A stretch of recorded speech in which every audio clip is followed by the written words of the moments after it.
당연히야.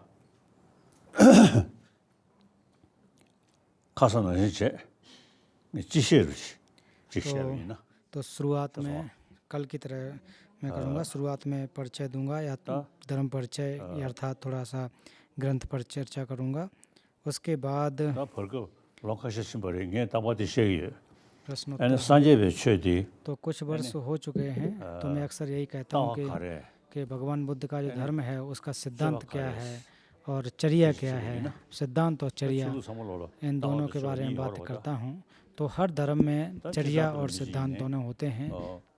소소소양식 가소래 떠주 지키체 직시야 저러다 저상가 हर एक दर्शन में हर एक धर्म में अपने सिद्धांत होते हैं। संजय छेगी एंड तावद 가르스로나 तो बौद्ध धर्म का सिद्धांत क्या है? तो वो है प्रतिसमुद्पाद।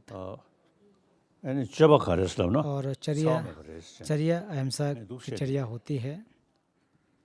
इन दिगा दोस तो इसके ऊपर थोड़ा सा और विस्तार किया तो प्रतिसमुद्पाद का जो सिद्धांत है तो उसका जो संबंध है वो विज्ञान के साथ है।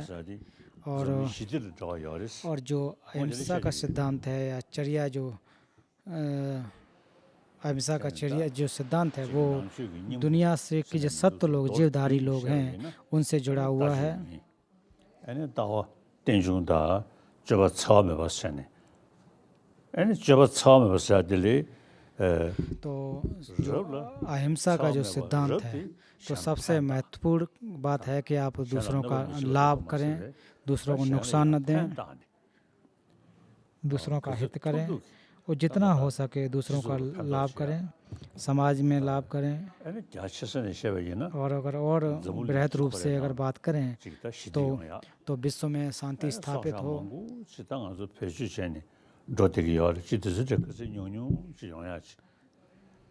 तो उसके साथ साथ जो हम जीवधारियों पर जो निर्भर करते हैं बहुत सारे उनका कम से कम उपयोग करें।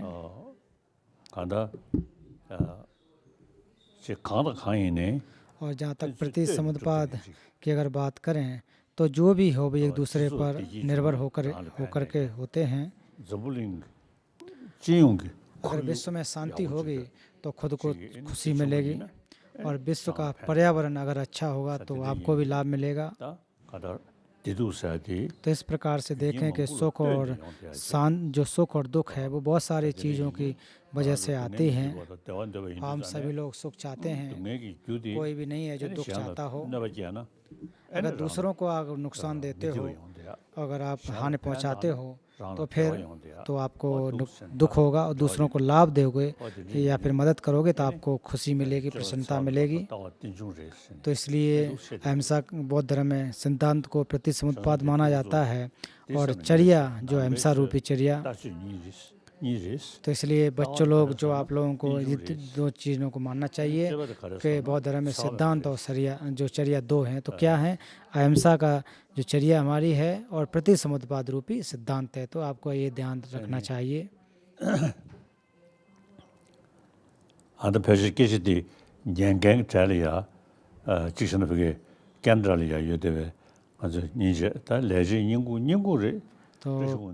तो टशीबांधु नामक एक तो शायद वो सुन रहे होंगे, वो भी एक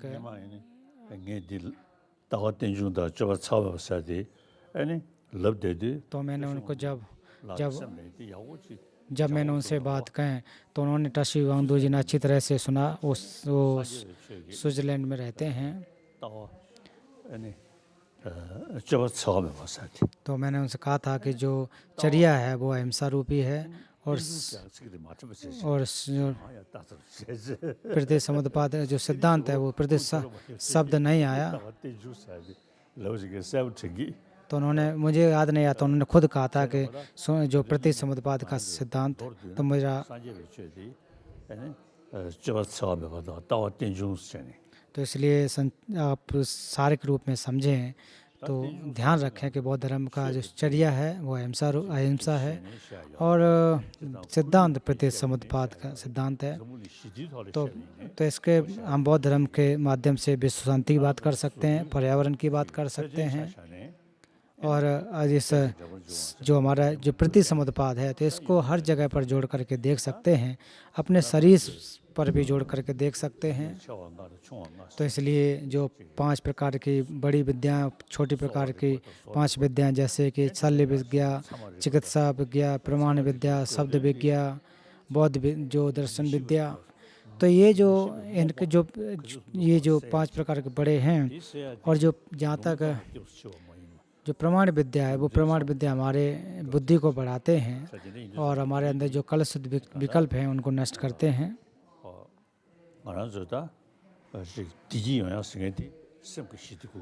तो अगर हम लोग शांति को प्राप्त करना चाहते हैं तो वो मन के माध्यम से ही आती है। तो मैंने कल भी कहा था कि हमारे मन में जो विचलन या फिर जो बाधा पैदा करते हैं वो मिथ्या विकल्प होते हैं। उसकी वजह से हमारे अंदर आसक्ति पैदा होती है, मन की शांति भंग हो जाती है। इसलिए जो अहिंसा का सिद्धांत, उसको अगर प्रतिसमुद्पाद साथ रख करके देखोगे तो हमारे ईर्ष्या, प्रतिस्पर्धा, क्रोध, इससे मन में जो दुख पैदा होते हैं। तो मैंने कल भी कहा था कि अगर आप शरीर को अच्छा बनाना चाहते हो तो आपको मन की जो शांति है वो भी होना चाहिए। तो आजकल के जो तिब्बती जो बच्चे हैं, तो बहुत सारे बच्चे ज़्यादातर आज जो भौतिक विकास पर ध्यान देते हैं, तो उस समय जब उनके स्वास्थ्य की बात करें तो वो शारीरिक स्वास्थ्य की बात करते हैं। तो इसके आधार पर अस्पताल हैं और जो व्यवस्था हैं जिससे शारीरिक सुख प्राप्त हो सकता है। लेकिन फिर भी जो अगर आप बात करें कि मन की शांति कैसे मिल सके, मन स्वस्थ कैसे हो, इसके बारे में ज़्यादा बातचीत नहीं करते हैं। तो इसके लिए जब बात करें कि जो मानसिक जो स्वस्थ है तो वो कैसे होगा, वो भारतीय जो विद्याएं हैं वो उसी से संपन्न हो सकता है। एक जो आधुनिक शिक्षा है उससे संभव नहीं है। और भारत की जो दर्शन है और उसमें भी जो बौद्ध धर्म का जो दर्शन है और जो अहिंसा रूपी सिद्धांत है, और जो एक प्रकार से सिद्धांत ही उसे कहेंगे, और जैसे प्रेम और करुणा का सिद्धांत, तो इस प्रकार के, तो इनको साथ साथ रख कर के मनोविज्ञान की जो बातें हैं जो प्राचीन समय से भारत में था, तो भगवान बुद्ध ने इसका बृहद का इस पर परीक्षण किया और ज़्यादा इसको विस्तृत रूप दिया। तो भगवान बुद्ध ने जैसे ही बुद्धत्व को प्राप्त किया था,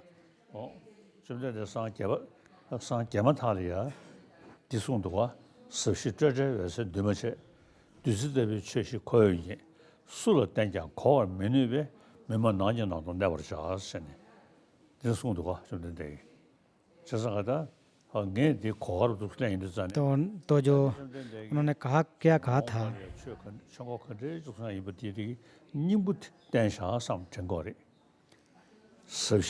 कि तो उसमें जो सबशी का अर्थात जो 4 आर्य सत्य हैं, तो उसमें व्याख्या की जाती है। तो ट्यूटोरियल जो शब्द आते हैं, तो उसके जो प्रज्ञा पारमिता हृदय, जो प्रज्ञा पारमिता ग्रंथ हैं उसके आधार पर या धम्मचक्र के आधार पर,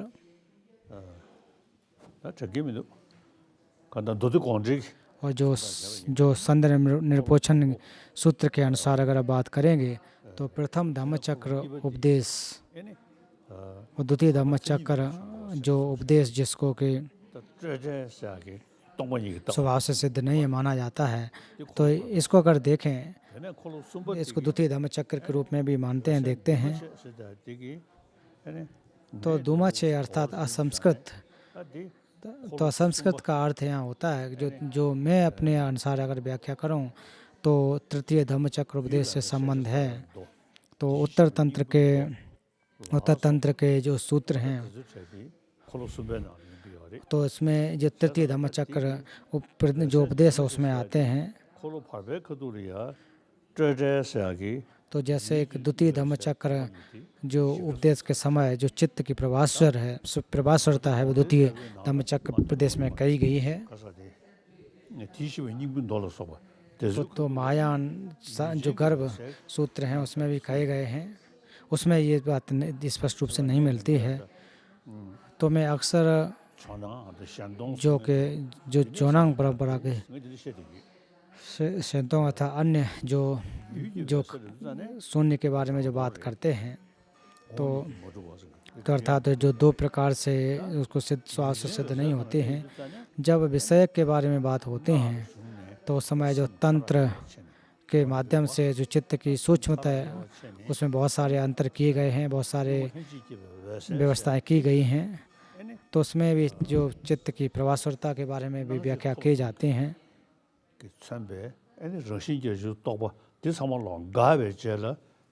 और तो वो तभी संभव हो सकती है जब हमारे अंदर जितने भी विकल्प हैं, मिथ्या विकल्प हैं, वो नष्ट हो जाते हैं, तब जाकर के चित्त प्रवासर प्राप्त होते हैं। तो इसलिए मैं कहते हैं कि संतों जो शब्द आया हुआ है तो वो परिपूर्ण होते हैं। और वो तभी संभव है जब हमारे जो क्षणिक वो जो हमारे क्लेश रूपी चित्त उत्पन्न होते हैं। तो इसलिए और अंतिम और मध्य जो धम्मचक्र उपदेश हैं, इन दोनों को साथ में रख कर के व्याख्या की जाती है।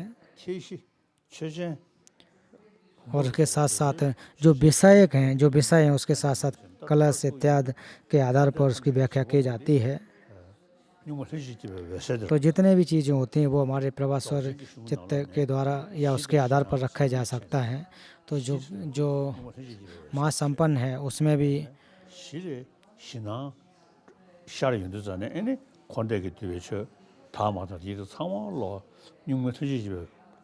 तो जो भी शुद्ध और अशुद्ध प्रकार के धर्म हैं वो भी के जो प्रवासर के रूप में, चित्त प्रवासर के रूप में देखे जाते हैं।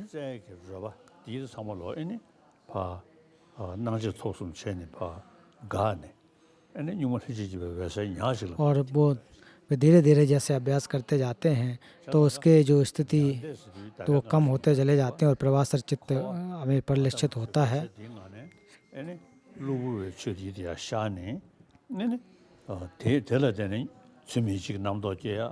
तो इस प्रकार से जो बार बार जो हमें क्लेश रूपी जो चित्त उत्पन्न होते हैं, तो बहुत सारी इसमें बहुत सारी बातें होती हैं जो कर्म और क्लेश और फिर भी जो मिथ्या विकल्प के रूप में के चित्त की वजह से हम उनको समझ नहीं पाते हैं या जान नहीं पाते हैं। या फिर और अच्छी अगर बात करें तो निर्वाण की बात करें तो निर्वाण के समय जो कि स्वभाव का को प्राप्त कर लेते हैं, तो उस समय जो सूक्ष्मता चित्त को प्राप्ति होती है। तो भगवान बुद्ध के जो वचन हैं, जो वाणी हैं, उसके साथ साथ जो संभव जो काय है उसको प्राप्त किया जा सकता है।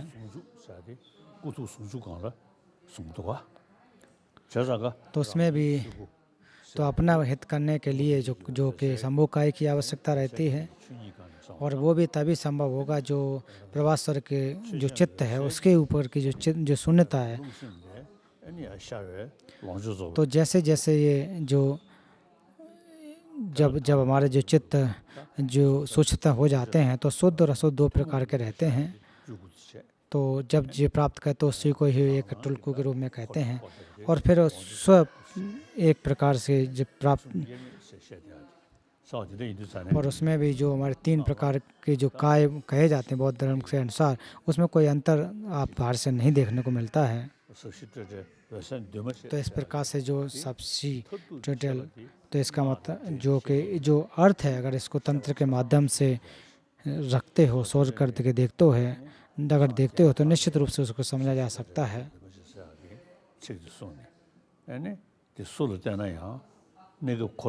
तो ऐसे इस प्रकार के जो गंभीर जो वचन थे, तो इसलिए अगर मैं लोगों को कहूँगा, तो भगवान बुद्ध ने कहा था कि अगर लोगों को बताऊँगा तो शायद लोगों को समझ नहीं आएगा, उससे परे होगा।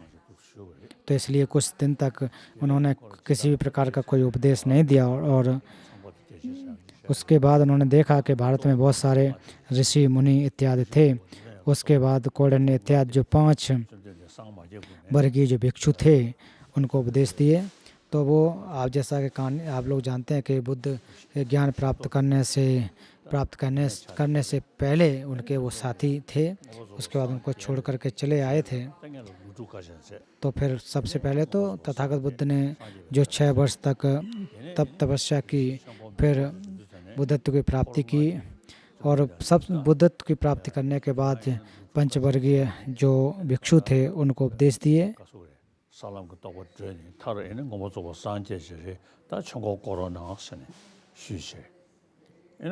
तो उनसे जब तथागत से बुद्ध अनुरोध किया गया कि अब आप जो है धर्म के उपदेश दें, तो इस प्रकार से अगर देखें तो 4 आर्य सत्य पहले धर्म चक्र उपदेश दिए, तो ये बौद्ध धर्म का ही एक आधार है।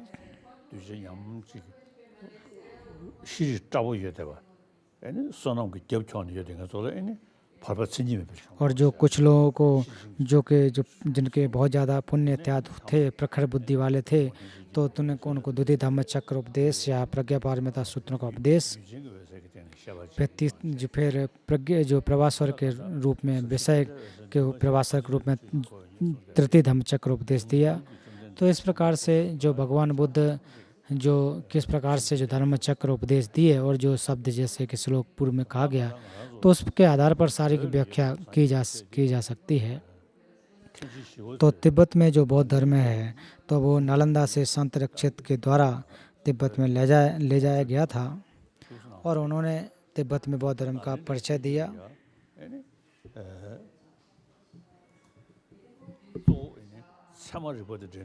और खास करके जो तिब्बती बौद्ध धर्म है वो प्रमाण से जुड़ा हुआ है, और प्रमाण जो ग्रंथ जो हैं उसके आधार पर जुड़े हुए हैं।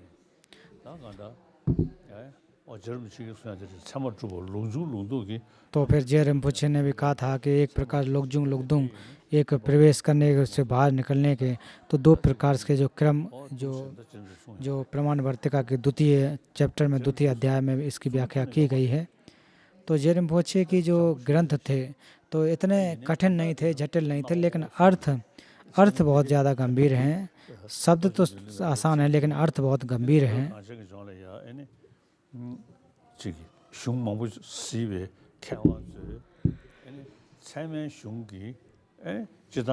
जो तिब्बत के बहुत सारे जो विद्वान हैं जो पढ़ाई करते हैं, तो प्रमाण का अध्ययन करते हैं, तो वो कहते हैं कि जो प्रमाण जो ग्रंथ हैं,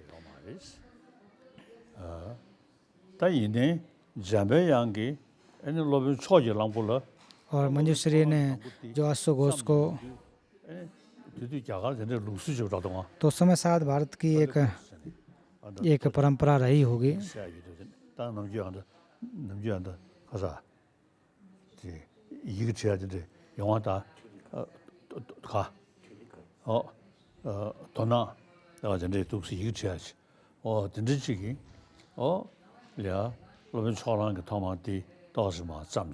तो पहले लिखने की व्यवस्था होती थी कि जब लेख लिखा जाता था, ग्रंथ लिखा जाता, दूसरों को भी पढ़ने के लिए दिया जाता था। तो बहुत सारे विद्वानों ने जब अश्वघोष की जो रचना उसको पढ़े, तो उन्होंने क्या किया, कठिन लगा। तो कठिन लगने के बाद उस राइटिंग को, उस लेख को कुत्ते की पूंछ में बांध दिया। तो मतलब कहने का अर्थ है ये तो इससे कोई फ़ायदा नहीं है, कोई मतलब नहीं है, ये तो इतना बेकार है। तो फिर मंजूश्री ने उनसे कहा कि आपने ग्रंथ लिखा है, अभी भले ही लोगों को समझ में नहीं आए, लेकिन भविष्य में आपकी जो रचना बहुत ही महत्वपूर्ण होगी, लोगों को लाभ होगा।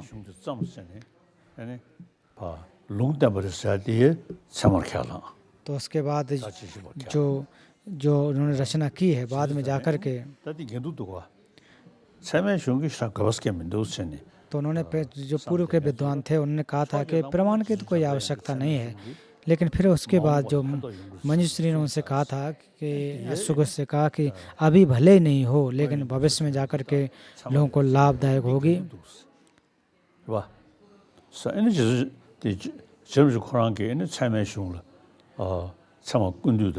और उसके बाद जो प्रमाण समुच्चय के बाद प्रमाण वर्तिका खड़िका, तो जब जे रिम्पोछे ने इनको पढ़ा और फिर कहा कि वाकई ये तो बहुत ही महत्वपूर्ण ग्रंथ हैं, बहुत ही गंभीर हैं। और द्वितीय जो नमडेल का प्रमाण वर्तिका का जो द्वितीय अध्याय है बहुत महत्वपूर्ण है। कभी कभी मैं पढ़ता हूँ, देखता हूँ कि वाकई गंभीर है। को जैसा कि मंजूश्री ने जो कहा था तो उसको माना और प्रमाण समुच्चय इसका लाभ नहीं है।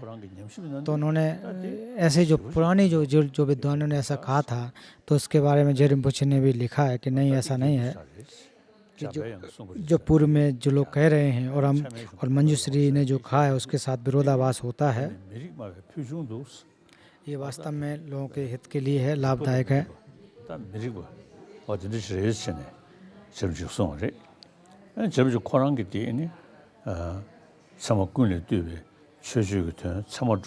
तो उसके साथ साथ तो जो जेरिम्पोछे ने भी इसकी व्याख्या की है कि और उसको सरलीकृत किया है।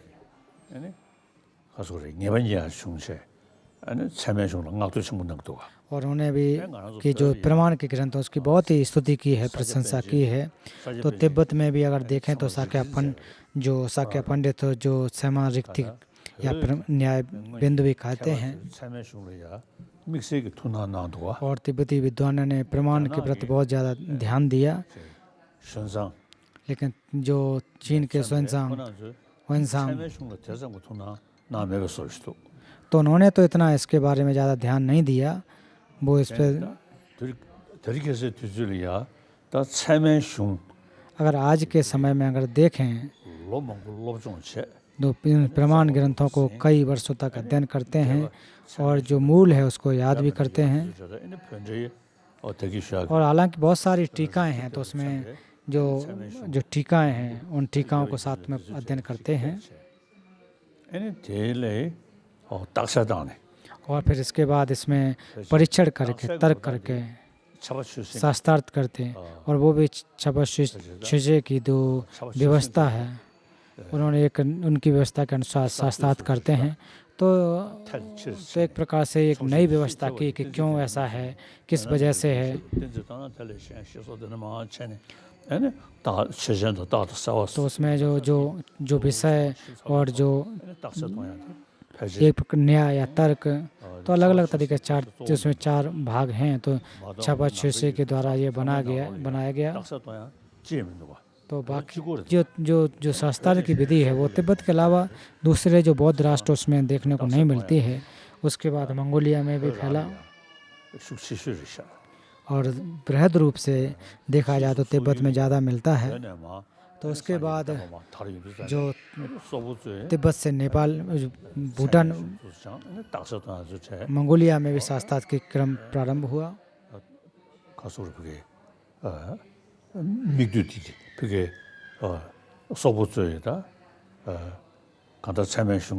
फिर उसके बाद जो मंगोलिया के लोग वो भी अच्छी तरह से अध्ययन किए, शास्त्रार्थ भी बहुत अच्छे से करते हैं।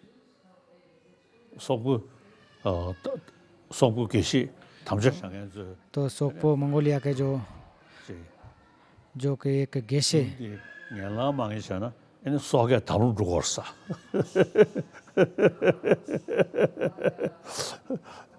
kada senze zo lobjon sheni da üge dewo yorwa üge dewo che yore de yine dakse du stan yende ji da ji tanda ji shanla ma shen ro ji de shewe yine ene soge tam du zane ene da ya la chi se yorwa da ngamo sobu kishi ji tamja shangye ji। तो एक बार जो Mongolia के जो उत्तर देने वाले थे तो उन्होंने अच्छी तरह से उत्तर नहीं दिया। तो उन्होंने क्या कहा कि मेरे मुंह से तो नहीं निकला, वो शब्द भले ही नहीं निकल रहे हैं लेकिन मेरे दिमाग में वो चीज़ तो ज़रूर है। तो इसलिए अगर इस तरह से देखें जो प्रमाण को पढ़ने वाले शायद तिब्बती लोग ही हैं जो तो इतनी अच्छी तरह से अध्ययन करते हैं।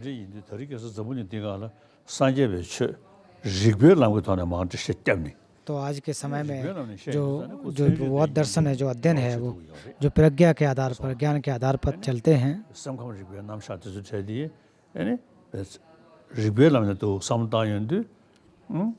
और जब आप इस प्रकार से जब तर्क के आधार पर देखते हैं तो चंद्र कीर्ति और फिर दिग्नाग, अश्वघोष इत्यादि जो भी विद्वान हुए हैं तो उन्होंने प्रति समुद्रपाद के सुने था, तो इसके जो गंभीर जो व्यवस्था दी है, व्याख्या की है। 전에 एने 대코나니 뻥벌베스로는 에네 대가도 마고 소나시 말한저 벽이 캐버저도 심주체윤도 तो जब तिब्बती विद्वान लोग इसकी परीक्षण करते हैं, जब इसको देखते हैं,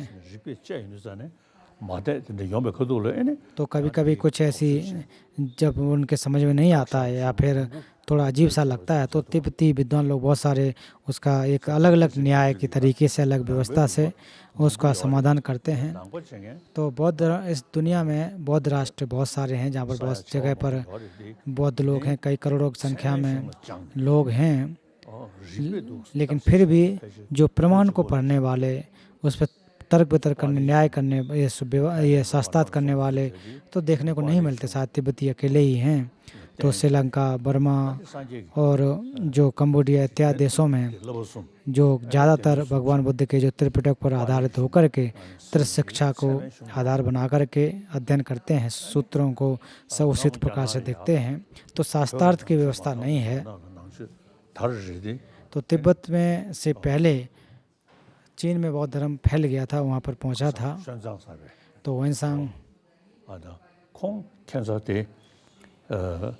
तो वो भी जो एक प्रकार से नागार्जुन के शिष्य के रूप में हैं, उनके शरणार्थी हैं,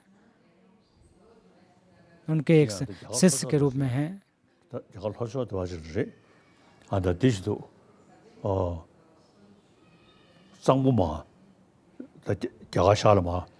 तो एक भारत की एक कहानी बता रहे हैं।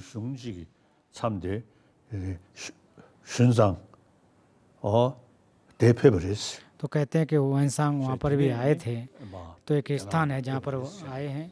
फिर उसके माफ़ करना, उत्तर भारत में के एक जगह है कि वहाँ पर वेनसांग उस रास्ते से आए थे। फिर इसके बाद वो यहाँ पर नागार्जुन से ही मुलाकात हुआ। तो इस प्रकार से एक तो मैं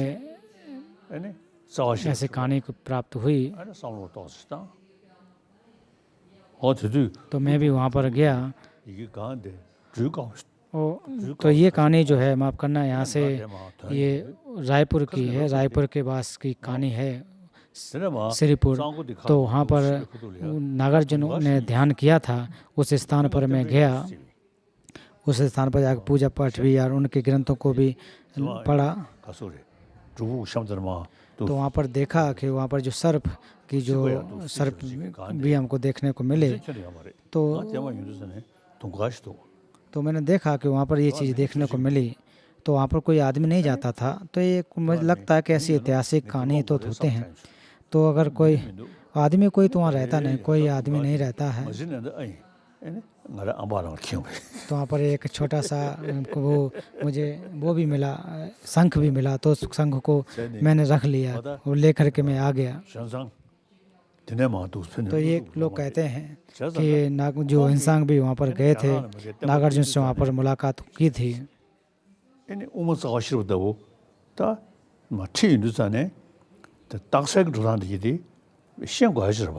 तो इसलिए जब जो मूल माध्यमिक कड़िका को जब आप पढ़ते हैं, तो जब इसको पढ़ें, जब उसको आप देखें, तब आप समझेंगे। तो चीन में जो चीनी भाषा में प्रमाण वर्तिका जो कड़िका है और जो प्रमाण समुच्चय, ये भी चीनी भाषा में इनका ज़्यादा अनुवाद नहीं हुआ है। तो तिब्बती विद्वानों ने इन प्रमाण को ग्रंथों का अध्ययन किया, इनका अनुवाद किया। केवल अनुवाद ही नहीं किया, इसको अध्ययन करके तो पूर्व में तो शाक्य परंपरा में भी प्रमाण को अच्छी तरह से जो पढ़ते थे। फिर लेकिन धीरे धीरे समय के अनुसार उसमें कमी आती गई।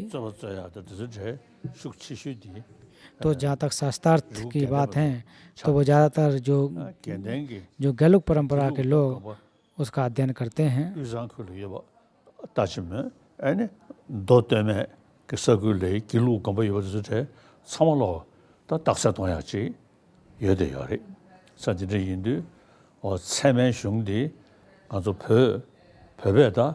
다오죠. और उस व्यवस्था को जो तिब्बती लोग विद्वानों ने उसका रख रखाव किया, अध्ययन किया। दुओल तशरा तासत आके हमारे तो जो प्रमाण के ग्रंथ हैं, जो प्रज्ञा पारमिता ग्रंथ हैं, उनका उनमें बहुत सारा शास्त्रार्थ किया जाता है। तो और ज़्यादातर शास्त्रार्थ की बात जो है जो प्रज्ञा पारमिता और माध्यमिक दर्शन, उसमें बहुत ज़्यादा होते हैं। तो विनय और अभिधर्म में तो इतने शास्त्रार्थ नहीं होते हैं। तो तिब्बत में प्रमाण के पढ़ने वाले बहुत सारे मठ भी, जो भी मठ देखें उसमें अध्ययन होते हैं, कई वर्षों तक अध्ययन करते हैं। तो इस तरह से देख सकते हैं कि यही बुद्ध के शासन को चिरस्थायी रखने की व्यवस्था है। तो हम लोग अभी भले ही शरणार्थी के रूप में रहते हैं, भारत में रहते हैं, लेकिन फिर भी आप साउथ इंडिया में जाकर के देखेंगे कि तो बहुत बड़े जो हमारे मठ हैं, विश्वविद्यालय हैं, उसमें लोग पढ़ाई कर रहे हैं, अच्छी तरह से पढ़ाई करते हैं। तो मैंने उनसे कहा कि आप लोग को विज्ञान भी पढ़ना चाहिए, तो आज विज्ञान भी पढ़ रहे हैं।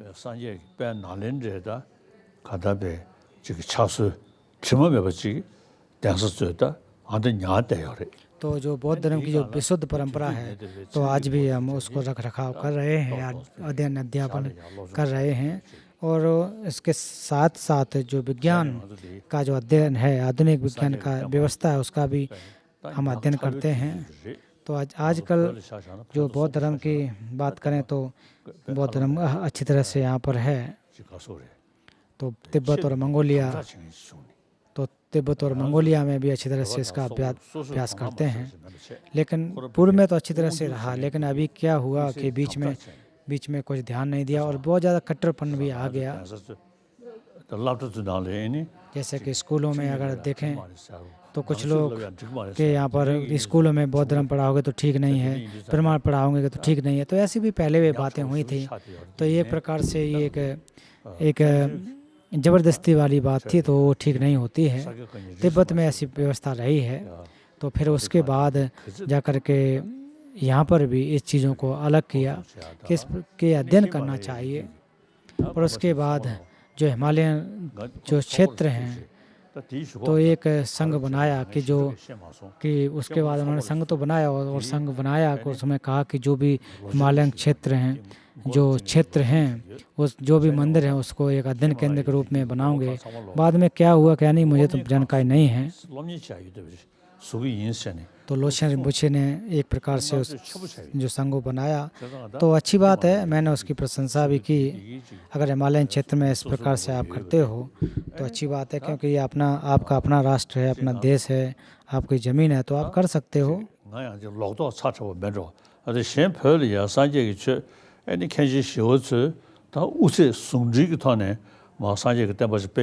तो जो शांत रक्षित ने तिब्बत में ये बौद्ध धर्म की व्यवस्था की, उसके बाद तिब्बत से बहुत सारे अनुवादक लोग भारत आए, उन्होंने सीखा, तंत्र को सीखा, फिर उसके बाद तिब्बत में फैलाया। तो उसके बाद और ऐसा माना गया कि जो तंत्र के द्वारा एक जीवन में आप बुद्धत्व की प्राप्ति कर सकते हो। तो फिर उसके बाद तंत्र में लोग ज़्यादा ध्यान देने लग गए। तो जो ग्रंथ हैं, जो हमारे और जो सूत्र हैं, उनका ज़्यादा अध्ययन नहीं किया। तो मैं मानता हूँ कि शायद ये वहाँ पर जो बौद्ध धर्म में कमी आई है, तो ये शायद कमी है। तो आजकल जो हिमालयन क्षेत्र के लोग ध्यान दे रहे हैं, तो बहुत अच्छी बात है।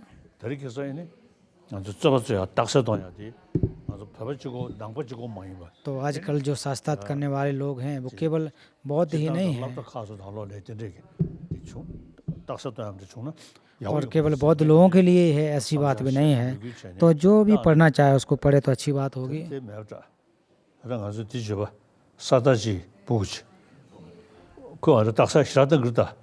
तो एक बच्चा है सरदार का, वो भी शास्त्रार्थ करता है। तो उसके साथ साथ कुछ भिक्षु भी हैं, भारतीय भिक्षु हैं, वो भी पढ़ाई करते हैं।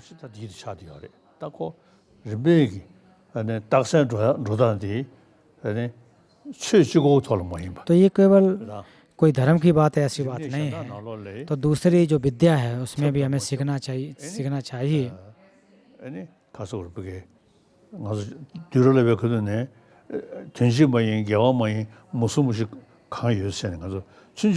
तो हम लोग जब शुरुआत में पढ़ते हैं कि तो इस प्रकार से जो भारतीय जो सामान्य व्यवस्था है जो अध्ययन हो रहा है उसमें भी अगर ऐसे अगर हो सके तो अच्छी बात हो सकती है।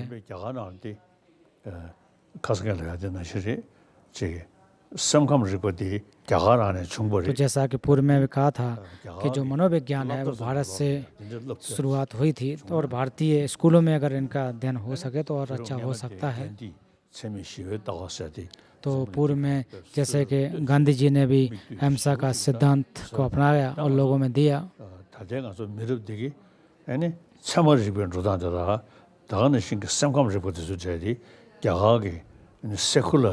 और भारत का जो मनोविज्ञान है और उसके साथ साथ जो कि एक सेकुलर भाव से धर्मनिरपेक्ष के भाव से इसमें किसी एक विशेष धर्म होने की आवश्यकता नहीं है।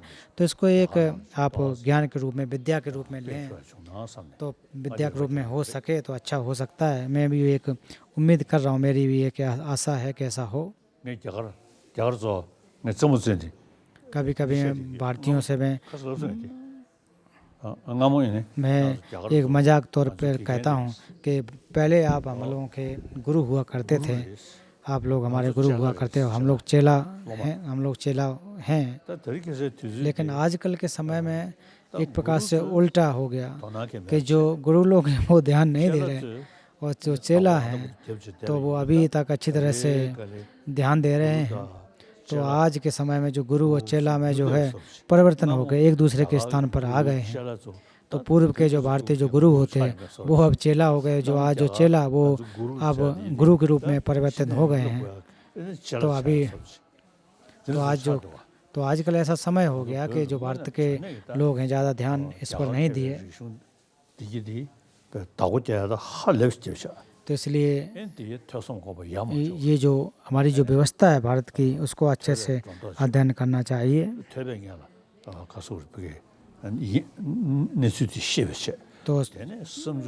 तो सबसे पहले आप उसके बारे में सोचें, पढ़ें, फिर चिंतन उसके बारे में करें,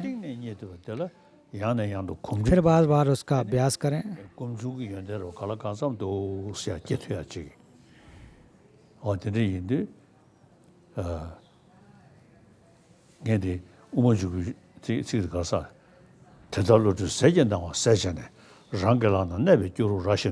시순되다 멀리 되네 게면 봐. 또 타냐 대배 또좀 고보로 사디. 근데 땅 주식 배제 때 아니 냠내로 또 신경도 다 패지 주단 직벌이. तो जो एक प्रकार से अध्ययन करने वाले और अभ्यास करने वाले, तो मैं भी ये मानता हूँ कि जो निर्माण है वो सामान्य रूप से जो कि लौकिक रूप से उसको रखा जा सकता है।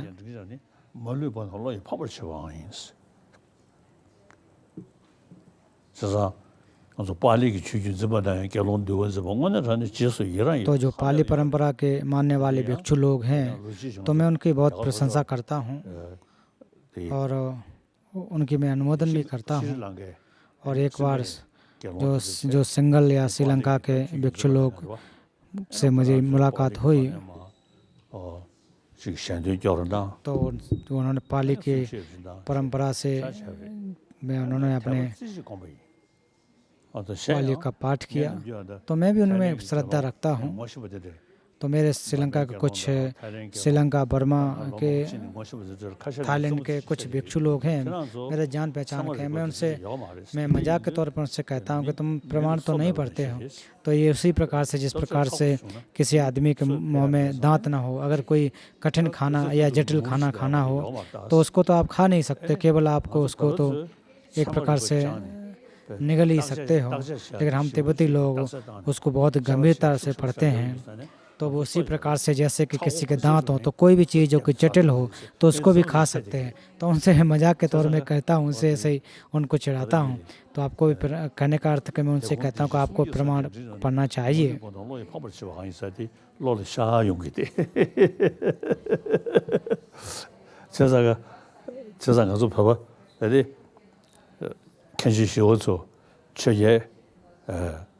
그나저 투지거리는 때네 तो हम लोग जो तिब्बती लोग हैं तो जो संत रक्षित की करुणा की वजह से ही आज हम अध्ययन करते हैं। तो वास्तव में जो इतना अच्छी तरह से जो व्यवस्था दी है अध्ययन जो हमको पढ़ने का अवसर दिया तो उनकी करुणा भी हम उनकी कृपा मानते हैं।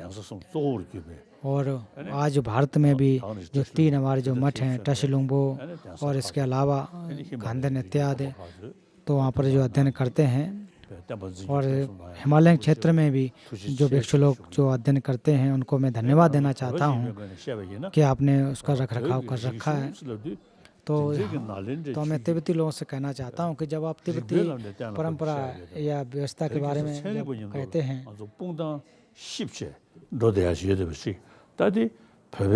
तो हम लोगों को एक साथ साथ और जो हमारी जो व्यवस्था है जो एक संस्कृति है तो ये तिब्बत संस्कृति या जो प्रमाण की जो व्यवस्था है वो हट करके है। और जो तिब्बती भाषा है तो वो बहुत ही महत्वपूर्ण है और तिब्बती भाषा में पूर्ण रूप से देखने को मिलते हैं। तो पाली में भी नहीं है और अंग्रेजी में भी देखने को नहीं मिलती है। तो अगर आप इसको अच्छी तरह से देखोगे तो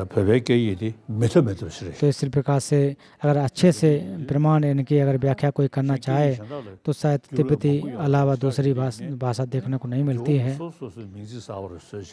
तो अन्य भाषाओं में अनुवाद तो हुए हैं लेकिन उतनी जो गंभीर व्यवस्था है गंभीर तरीके से जो अर्थ को समझा जा सके तो तिब्बती भाषा के अलावा दूसरा कोई भाषा नहीं है।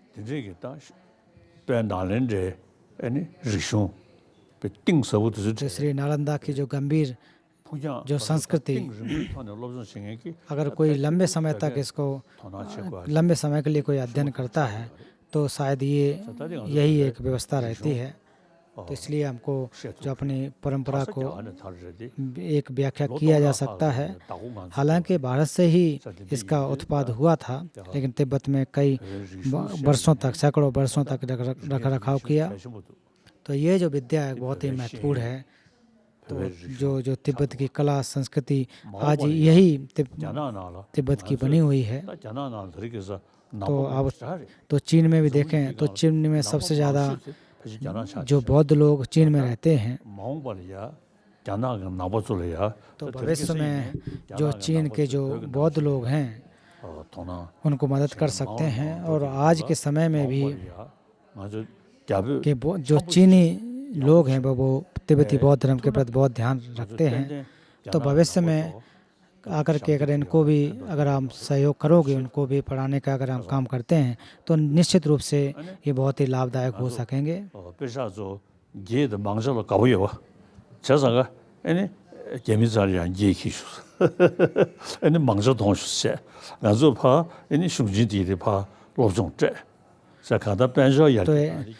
तो इस प्रकार से अगर देखें तो एक दूसरे से हम सीख सकते हैं। चाइना से हम एक बिजनेस भी कर सकते हैं, यहाँ से हम ज्ञान भी देख सकते हैं। कहने का अर्थ उनसे टीचर हम बना करके पढ़ा सकते हैं, विद्यालय बना सकते हैं।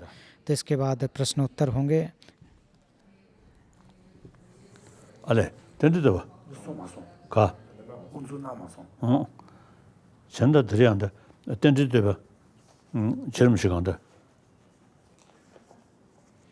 उससे पहले प्रश्न उत्तर से पहले जो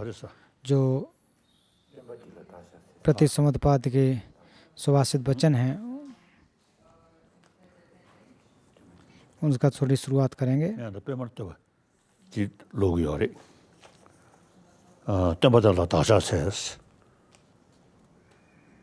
तो कल श्लोक नंबर 8 में तक इसकी व्याख्या की गई थी।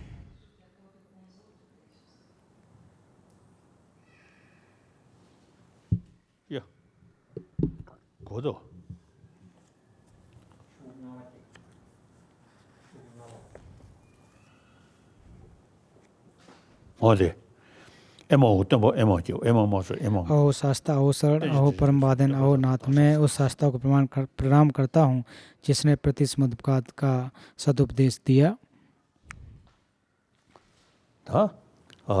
संजय जमदेंदे 덤버 전전안에 켜도 하고 그랬어. तो जो भगवान बुद्ध हैं जितने भी शास्त्र हैं उनमें से श्रेष्ठ हैं।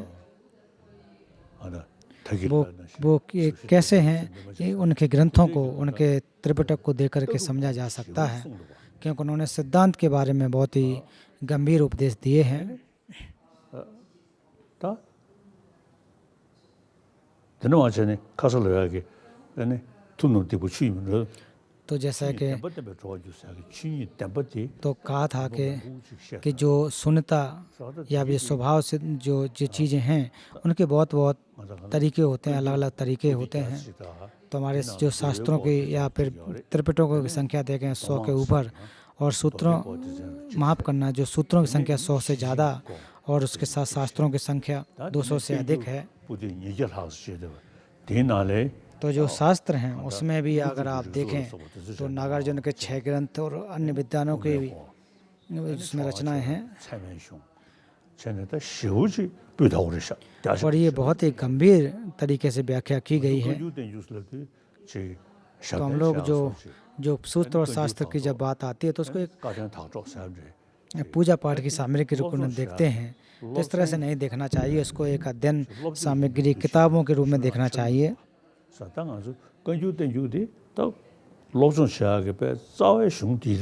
तो सूत्र और शास्त्र हमारे अध्ययन के एक साधन है, इनको पढ़ना चाहिए।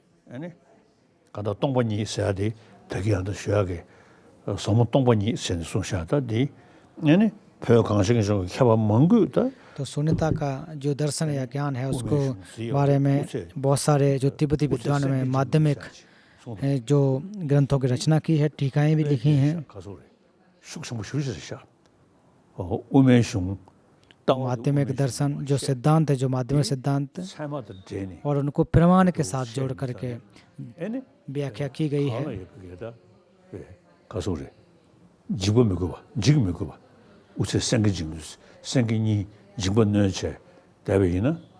तो जिस प्रकार से उदाहरण के रूप में दिया गया कि 2 शेरों की तरह है कि जो जब 2 शेर जब होते हैं, उनके जब सिर मिल जाते हैं तो बहुत ही एक ताकत हो जाती है। उसी प्रकार से माध्यमिक दर्शन और फर्चिन जो दोनों ग्रंथ जब मिल जाएं तो बहुत ही एक प्रकार से गंभीर प्रकार से दर्शन हो जाते हैं। तो इसलिए जो माध्यमिक दर्शन और प्रमाण के जो दर्शन हैं वो एक प्रकार से बहुत ही गंभीर हैं। तो ये तिब्बत में कहावत भी है।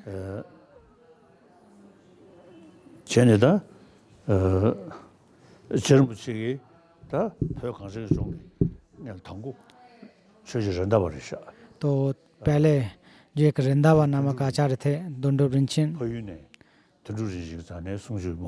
तो उन्होंने भी जो कि उनसे काफ़ी ग्रंथों की जो व्याख्या जो श्रवण किया, फिर उसके बाद रिंदावा जी से उन्होंने बहुत सारे ग्रंथों को सुना और माध्यमिक दर्शन भी रिंदावा से सीखे। तो कह रहे अगर जाते थे, चलते समय, बैठते समय, तब भी माध्यमिक दर्शन के बारे में सोचते थे।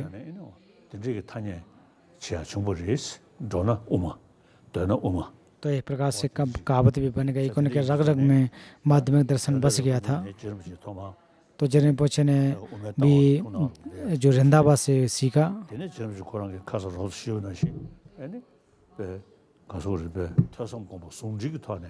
फिर उसके बाद उन्होंने श्रुतिमय चिंतन करके इन दोनों को प्रज्ञा और उपाय के माध्यम से उनको परीक्षण किया, माध्यमिक दर्शन को जाना। फिर उसके बाद बुद्ध पारमित ग्रंथ को भी सीखा। उसके बाद जाकर के जो प्रतिसंपाद स्तुति की रचना की है। तो श्लोक नंबर 9 से आगे, हितकारिण आपने जगत के कल्याण के लिए जिसे कहा हुआ शासन के सार शून्यता के निश्चय का अतुलनीय हेतु है।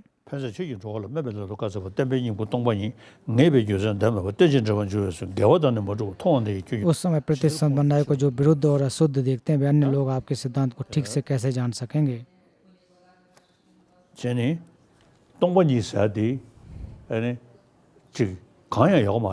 तो शून्यता का अर्थ मतलब ये नहीं है कि कोई चीज़ नहीं है, कुछ भी नहीं है, ऐसा नहीं कहना चाहिए। तो कुछ लोग कैसा कहते हैं कि सब कुछ तो शून्य है, कुछ है ही नहीं। ऐसा नहीं कहना चाहिए कि जो भी चीज़ है तो जो शून्यता का जो गंभीर अर्थ है, तो भगवान बुद्ध ने जब चार आर्य सत्य का उपदेश दिया तभी भी अनात्म का सिद्धांत, अनात्म का उपदेश दिया। तो ये एक अनात्म का सिद्धांत एक प्रकार से सामान्य स्थूल प्रकार का जो सिद्धांत है, उसके बाद थोड़ा और बृहद जब गंभीर होता है तो शून्यता का दर्शन और हेतु और फल उसके सिद्धांत। फिर जब माध्यमिक दर्शन में जब आते हैं तो उस समय बात आती है कि एक दूसरे पर आश्रित होकर के उत्पन्न होना, प्रति समर्पण होना, कि जो चीज़ों को हम देख रहे हैं उसी प्रकार से सिद्ध न होना। तो जो लौकिक व्यवहार के रूप में जो तो कहते हैं, जो स्वतंत्र रूप कहते हैं, लेकिन माध्यमिक जो प्रासंगिक हैं वो भी इस चीज़ को नहीं मानते हैं, कि वो कहते हैं कि अगर जो चीज़ों को हम देख रहे हैं वो जो अपने चित्त के द्वारा आरोपित न अपने स्वतः आरोपित अगर चीज़ें लगती हैं तो ये निषेध हैं, प्रहार करने की हैं। तो जिन चीज़ों को हम देख रहे हैं वो जिस प्रकार से देख रहे हैं उसी प्रकार से स्वभाव से सिद्ध नहीं है।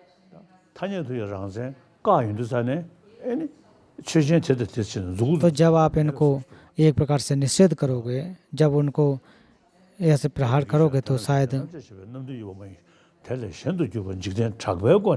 तो कल भी कहा था कि वो केवल और केवल एक लौकिक व्यवहार के रूप में होते हैं और अपने अर्थ के रूप में सिद्ध नहीं होते हैं। जिस प्रकार से हमको परिलक्षित होते हैं उसी प्रकार से दिखाए, जो हमको एहसास होता है उसी प्रकार से स्वभाव से सिद्ध नहीं होते हैं। अगर आप क्लेशों को नष्ट कर सकते हैं तो सारी की सारी चीज़ें नष्ट हो जाती हैं। तो चतुष्टक में भी इसकी व्याख्या की गई है।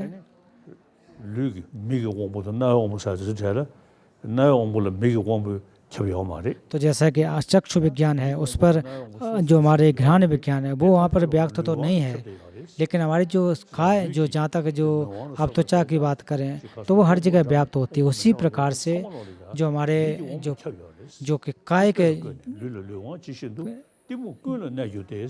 तो हर जगह व्याप्त होती है। उसी प्रकार से जो क्लेश हैं वो भी हर एक जगह, अविद्या है वो अविद्या भी हर एक जगह से व्याप्त होती है।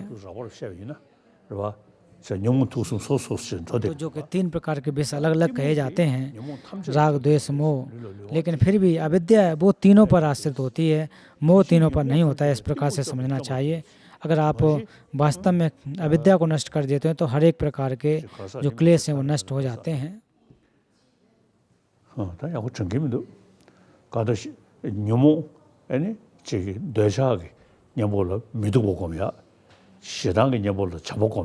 तो जब आपको जब एक प्रकार आसक्ति पैदा हो तो उस समय उसको एक कल गंदे की के रूप में देखना चाहिए। जब क्रोध हो तो प्रेम का अभ्यास करना चाहिए।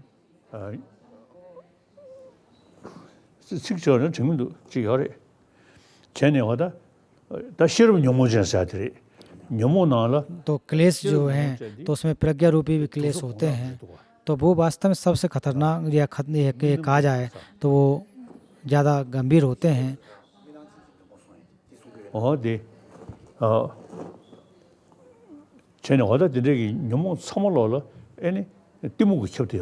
तो जो जितने प्रकार के भी क्लेश हैं उसमें अविद्या जुड़ी होती है। तो जो कल भी इसके बारे में व्याख्या जो की गई थी, जिन चीज़ों को हम देखते हैं, जो बाहरी चीज़ों को देखते हैं, जैसे हमें परिलक्षित होते दिखाई देती हैं उसी प्रकार से वो स्वभाव से सिद्ध नहीं होती हैं।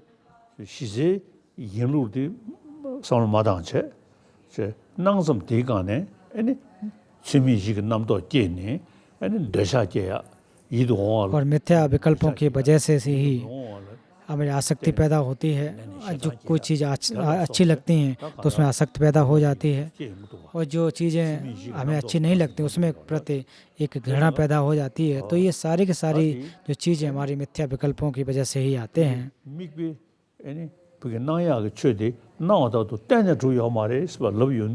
तो जब कहा जाए कि जो चीज़ों को आप देख रहे हैं तो जैसा आप देख रहे हैं वैसा स्वभाव से सिद्ध नहीं है।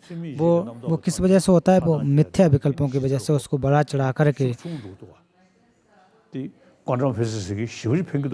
दिखाया जाता है। तो क्वांटम फिजिक्स के माध्यम से इससे काफ़ी लाभ होता है। तो मैं भी जब ध्यान करता हूँ तो उनको चीज़ों को देख करके एक प्रकार से उनके जोड़ करके ध्यान करता हूँ। तो जो भी चीज़ें हैं वो केवल और केवल नाम मात्र के रूप में आरोपित हैं, क्योंकि लेकिन दिखाई तो हमें ऐसी देती हैं कि अपने से जो उनकी स्वयं सत्ता से हों, लेकिन वास्तविकता इस प्रकार से नहीं होती है।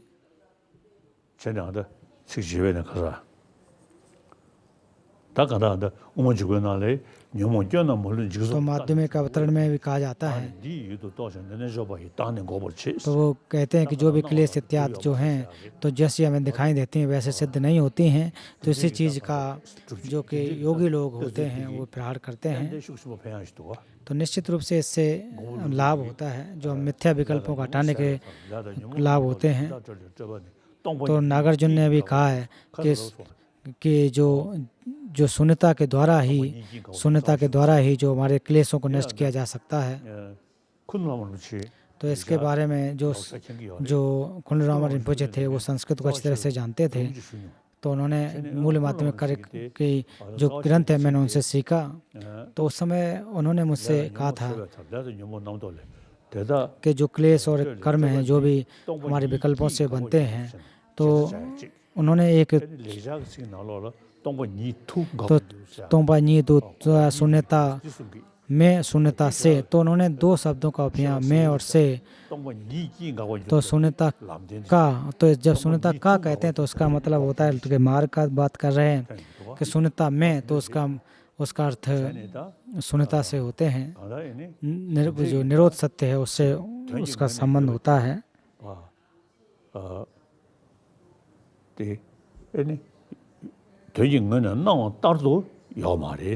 तो जिस प्रकार से हमें दिखाई देते हैं वो स्वभाव से सिद्ध तो नहीं होते हैं। हालांकि जो चीज़ों को आप देख रहे हैं वो होती तो हैं, लेकिन वो स्वभाव से सिद्ध नहीं होते हैं। ये चीज़ समझना चाहिए।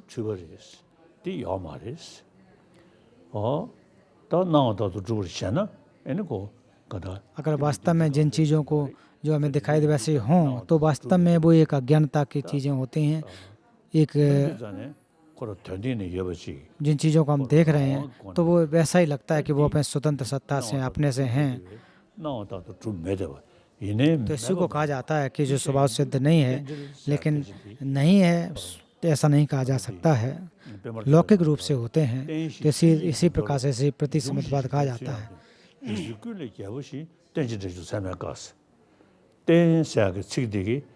तो प्रतीत का समुत्पन्न का अर्थ है कि एक दूसरे पर आश्रित होना, स्वतंत्र रूप से न होना।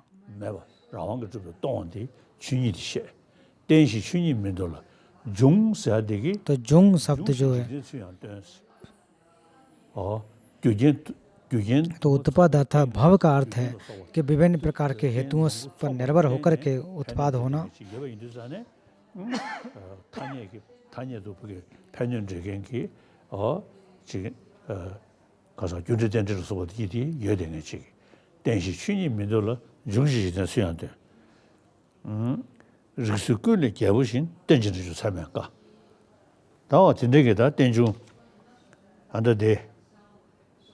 어디 편세 취기 로를 매번 가서 때문에 그 동반이 내배 주전 담에 봐 땡진 저번 주에서 개화단에 뭐고 통원대 취기로 지속권도 치고는 다 tel이야 오늘 디딘지도 가다 디 개화단에 뭐고 사디 एने तो प्रतीत समुत्पन्न न्याय जो विरुद्ध और असिद्ध दिखते हैं।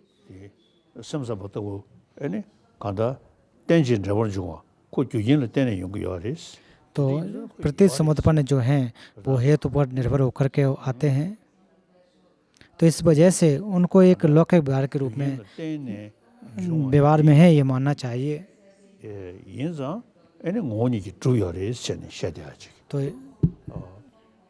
때 ngōni 주메디 땡지 비치스로나 게다 소르다 गेवा तो अगर कोई कहे कि ये जो हमें दिखाई दे रहे हैं या हेतुओं से उत्पन्न हैं तो ये हैं, तो फिर उसमें एक प्रकार से प्रतिसमुत्पन्न के जो नियम उससे सिद्धांत को एक प्रकार से ठीक नहीं बैठेगा, सटीक नहीं बैठेगा। अगर आप कहें कि जैसे कि वो अगर व्याख्या करते जाएं कि सब कुछ है कर्ता के द्वारा किया गया, तो वो विरोधाभास होगा। 가서다 때는 좀 말이 있으니 때 모주고 시기도가 개와잖아 모주고 통한데 주기도 지도권도 치웠네.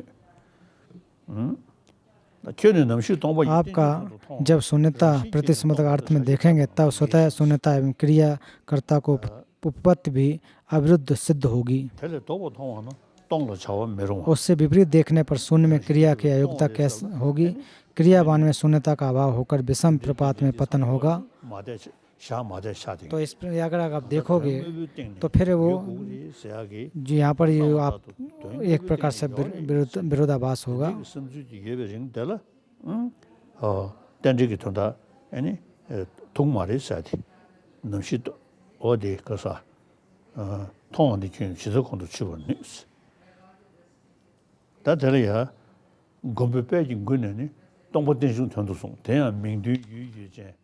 아니 저지 니다니 무슈 남자 용식이 돈도 제와 말라싱스 어다 안다 배워도 되나 디어리 세상다 안다는 고물 가서다 다 고물로 공부다디 아니 들자 세상가 동고 띵중 때는 따고 때는 줘 तो प्रतिसमुत्पन्न परस्पर आश्रित होकर के उत्पाद होना, तो इनका जो अर्थ है, तो जो चाहे बाहरी अर्थ हो, बाहरी हो या आंतरिक हो, तो वो ढूंढने से नहीं मिलते हैं, वो केवल नाम मात्र से आरोपित होते हैं। अगर नाम मात्र से न होकर केवल जैसा आप दिखाई देते हैं, तो वो वैसा अगर मान लेंगे तो वो स्वभाव सिद्ध नहीं होते हैं।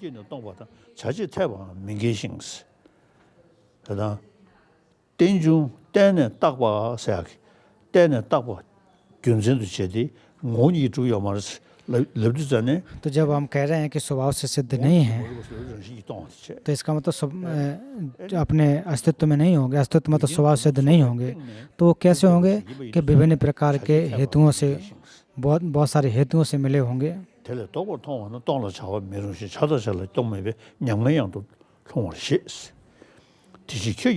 इसलिए आपको शासन में प्रतिसमुत्पन्न का दर्शन सुप्रशंसित है। वह भी न तो अत्यंत भाव है और न ही स्वभाव है, सही सत्य अर्थात अस्तित्व में नहीं है।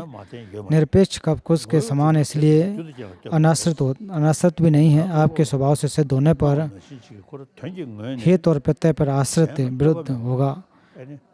तो हमें लोग जब भी चीज़ों को देखते हैं तो ऐसा लगता है कोई भी चीज़ जो किसी पर आश्रित नहीं, अपने से है। क्योंकि प्रतिसमुत्पन्न के अतिरिक्त कोई भी धर्म नहीं है, अतः स्वभाव शून्य होने का अतिरिक्त कोई धर्म नहीं है, ऐसा कहा गया है।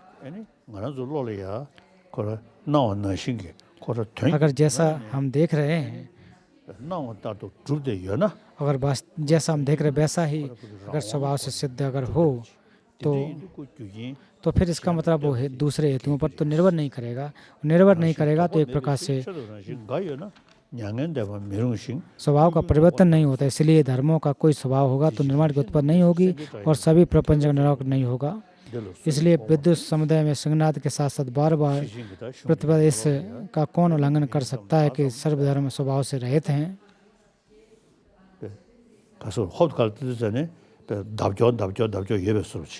तो अगर इस ग्रंथ को बार देखोगे तो ऐसा तो लगेगा कि बार पुनरावृत्ति हो रही, बार वही शब्द आ रहे हैं, लेकिन जब अर्थ को समझोगे, जब अच्छी तरह से पढ़ोगे, तब समझ पाओगे कि अलग अलग उसके अर्थ हैं, अन्य उसके गंभीर अर्थ हैं।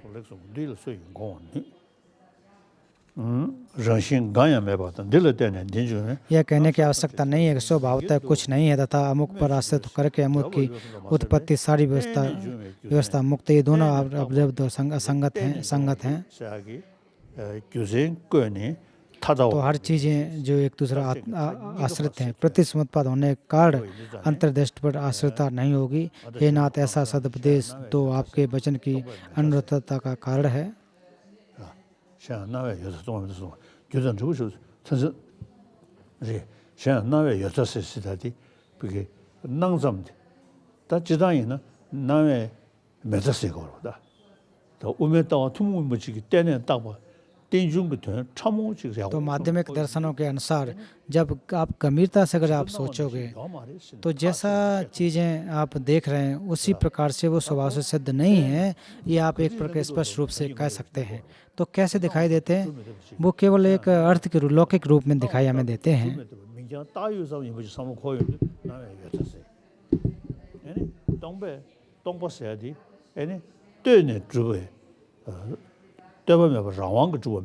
तो शून्यता का जहाँ अर्थ कहते हैं तो शून्यता का अर्थ कोई चीज़ नहीं, ऐसा नहीं है कि अपन विभिन्न हेतुओं की वजह से वो अपने स्वतंत्रता से न होना उसी कहा जाता है।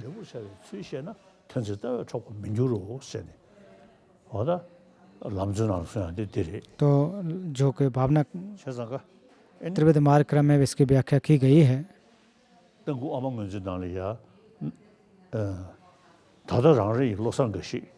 러서 가서 다다랑의 이로상 것이 수도 딘주소 달라셔네 나와 랭린데 랑소샤데 고규라지 소원낭데스 아니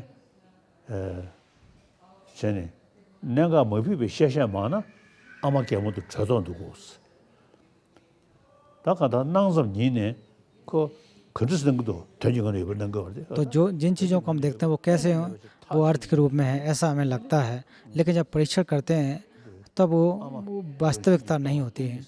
तो इसका मतलब जो एक माँ के रूप में कहा गया जो स्वभाव सिद्ध है, जो शून्यता है, वो आपको सही तरीके से दिखाई नहीं देगी, उसको नहीं समझ पाएंगे।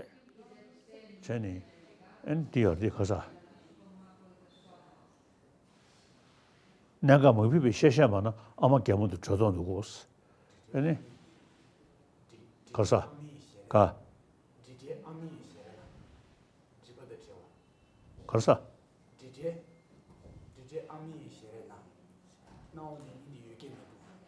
어디 네 고문도 어떤 지사 제가 간다 도선에 하다 등고 아마 무슨 나서야들이 나는 저희 배지 मंगुजती यसरे तब तुमनी की तावसलना तन्नांसम तो हम लोगों में वैसे तो शून्यता के जो बात कहते हैं तो ऐसे लोग कह सकते हैं कि जो चीज़ें हम देख रहे हैं वो होती ही नहीं, ऐसे भी कहने के लोग भी होंगे।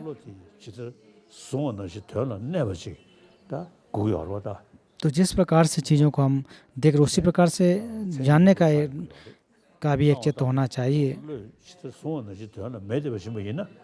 अगर जिन चीज़ों को हम ग्रास्प कर रहे हैं, गहरा कर रहे हैं, उसी प्रकार से अगर प्राप्त नहीं होती हैं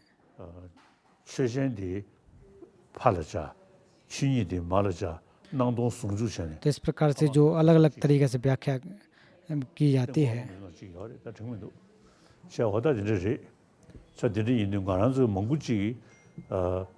다다랑의 로상 것이 속도 딘주소 달라셔네스 속도 딘주 민자 다요 잠주 로리아 마차르치 샤모토 가다 던딩이 지고리 참에 참아도 재미있어야지 되어지도 여번나시 르니 송야 디 참아 아니 덜 가서 우리 보기 르지도 송원지 덜 매대버시면이나 아니 록시사로 지 가서 보기 아니 재미로 차용기와래 자들이 인도산에 그 체면 주기 그 랑선시 그게 고글이 있어야 이렇게 르 시후도 잡아이나 아니 가다 난동 개매 용투야 요마래 시장도 우먼주에 그들랑 그 생이 되는 덜은 그 우먼주에 돈이 우먼주에 되는 게 되는 거면 कंसिल को तो माध्यमिक अवतरण में भी कहा गया नहीं मैं तीसरी जिगदेंगी थाने जाना ना बच्चा में चास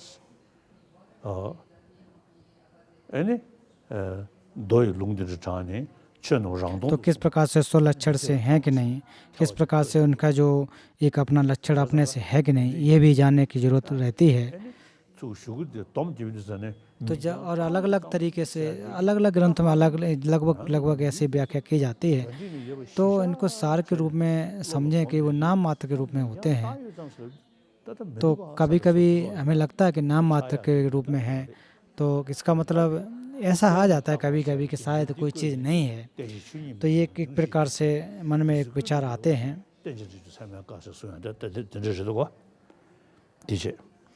다 런신 가야 매바다 딜로전에 진주에 남샤토제 대바니 민견도 뭐지 그 때는 좀 교선이 타다올라 메디시 렉슨지는 그게 기마올라나 매베죠 다전에 दिगुंग होयो तो बहुत दिल ये सब स्वभाव से शून्य और इससे यह फल उत्पन्न होगा, ये दो निश्चय निर्वाद होते हुए परस्पर सहायक हुए हैं।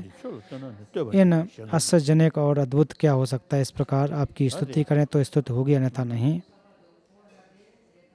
मोंबे चंदु सोई मोह के वशीभूत होकर जो लोग आपसे रहते हैं तो उन्हें स्वभावतः शब्द सहन हो तो क्या आश्चर्य है।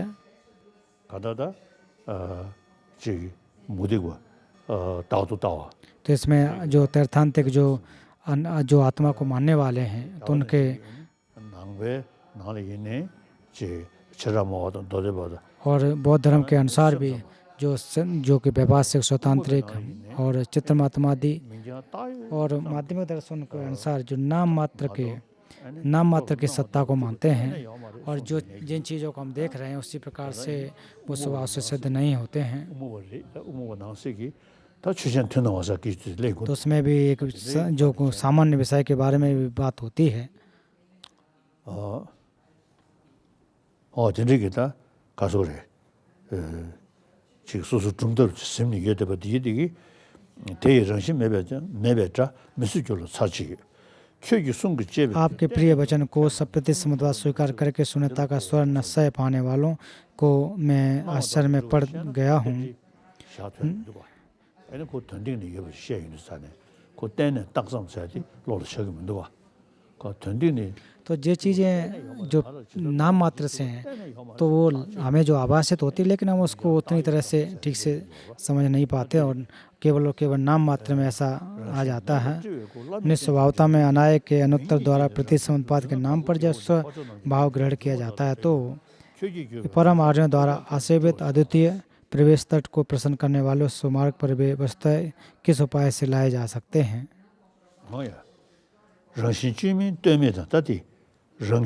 स्वभाव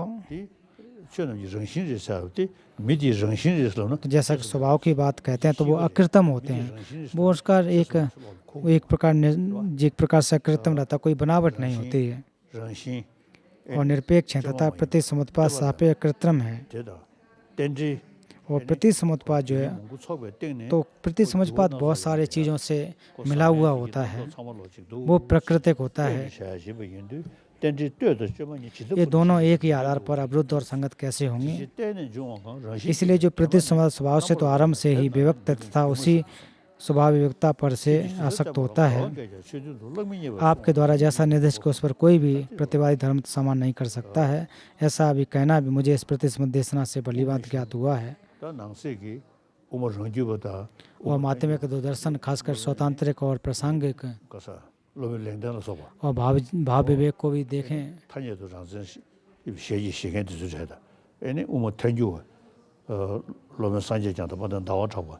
और चंद्र कीर्ति और इनको जब ग्रंथों का अच्छी तरह से जब पढ़ेंगे तो समझेंगे तो उसमें भी यहाँ तक कि जो लौकिक व्यवहार के रूप में जो उनको भी निषेध किया गया है।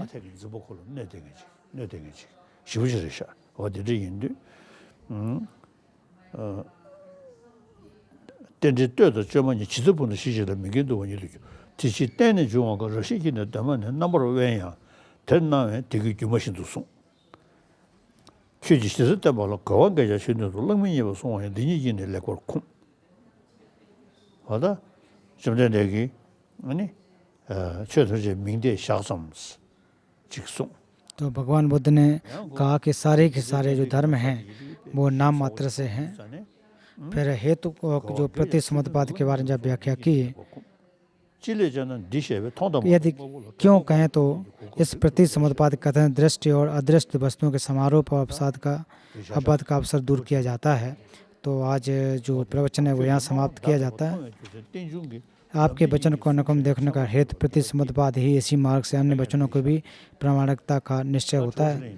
तो आज यहाँ समाप्त करके प्रश्नोत्तर किए जाएंगे। konsekyangwe jawe ongbo tamche chenche se ba chimbo cho na gosum goja dan tre ne gade lamye do che shwa dan chapchi kasanan shi driyang en ngo shi thiwa thukjam yewe na ne thiwa thangbo di ani Bangalore pe tholop do kan ki condition की चले तब गेला condition तो आज जो Bangalore TCB school के तोपगेल की तरफ से तो वो उनका प्रश्न है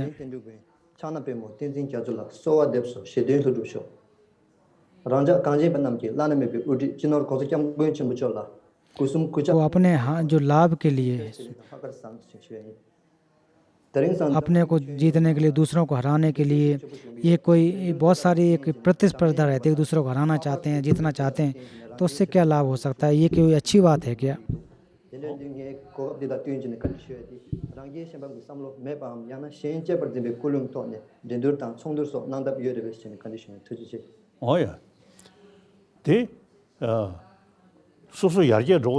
तो प्रतिस्पर्धा की बात जहाँ तक कर रहे हैं, अगर आप बस कोई अगर व्यक्ति अगर तरक्की करना चाह रहा है तो वो तरक्की कैसे प्रतिस्पर्धा से ही आएगी? लेकिन जब प्रतिस्पर्धा करें तो उस समय किसी को हराने के उद्देश्य से नहीं,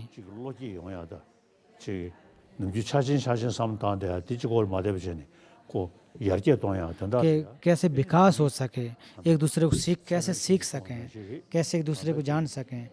तो प्रमाण ग्रंथों में भी इसके बारे को जो असिद्ध हैं, जो प्राप्त नहीं हो सकते, इस प्रकार से अलग अलग तरीके के न्याय हैं, तो उसमें भी हम तर्क करते हैं, उसको एक प्रकार से प्रतिस्पर्धा होती है। तो वहाँ पर तो हराने के उद्देश्य से नहीं होते हैं, वो दूसरों को लाभ हो सके। कैसे कि जब मैं प्रतिस्पर्धा करूँ तो मेरे साथ भी चलेगा तो उसको भी लाभ होगा और वो भी सीखेगा, इस प्रकार से होना चाहिए।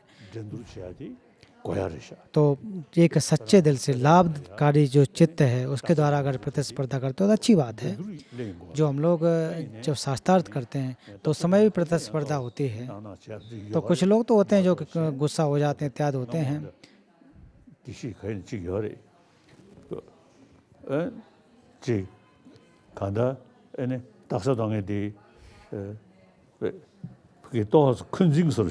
तो कभी जब शास्त्रार्थ एक ऐसे थे जो कभी शास्त्रार्थ जब करते थे तो जब 90 वर्ष में जब दमचा होता था तो हमेशा वे गेसे आते थे। तब जब और गेसे लोग जब और बड़े बड़े गेसे फिर जब शास्त्र होता तो उनके संबंध जो कम हो जाते थे। तो इस प्रकार के प्रतिस्पर्धा नहीं करना चाहिए।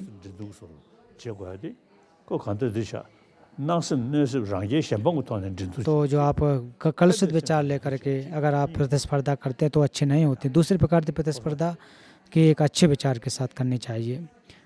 फिर इसके बाद दूसरा प्रश्न,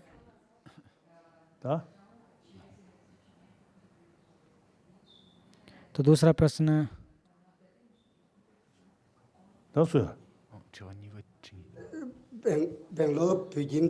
दूसरे बच्चे का प्रश्न है लामो क्या कि इनका जब आपको कोई नीचा दिखाना चाहे तो उस समय आप अपने आप को किस प्रकार से सकारात्मक रख सकते हो?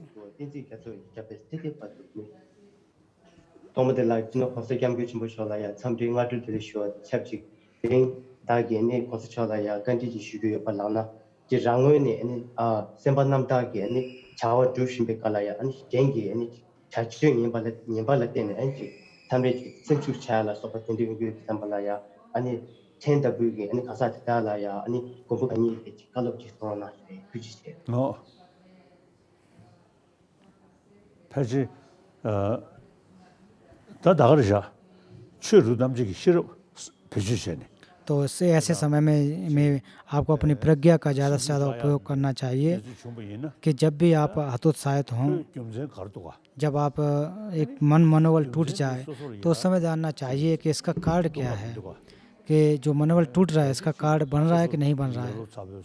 तो कभी कभी तो आलस की वजह से होता है, कभी कभी ज़्यादा हम सोचते नहीं हैं। तो इस प्रकार से अगर देखेंगे तो एक ये जो ये कारण हैं, तो इन कारणों को, इन वजहों को आप दूर कर सकते हो। अगर अध्ययन नहीं कर तो अध्ययन कर सकते हैं, मेहनत कर सकते हैं। 파르베 또시 통중소로 제대로디 심수 파리아리아 팽그르바 죄송아 자 तो उस समय जब आप हतोत्साहित होते हैं, अगर ज़्यादा से ज़्यादा अध्ययन करें तो आत्मविश्वास बढ़ता है, आत्मबल मिलता है। अगर बिना कारण देखे कोई अगर आपको नीचा दिखाए या करे तो उसमें कोई करुणा के अलावा, करने के अलावा, बेचारा ऐसा कहने के अलावा तो कुछ नहीं रह जाता है। और ख़ास करके जो ईर्ष्या और घृणा इस प्रकार के अगर मन किसी में आते हैं, इन लोगों आपको जो दुखी करता है तो वो भी करुणा के पात्र हैं। तो अगर प्रतिस्पर्धा की फिर से बात करूं, अगर प्रतिस्पर्धा नहीं हो गई तो अध्ययन नहीं कर सकते हो, तो लेकिन वो सकारात्मक हो।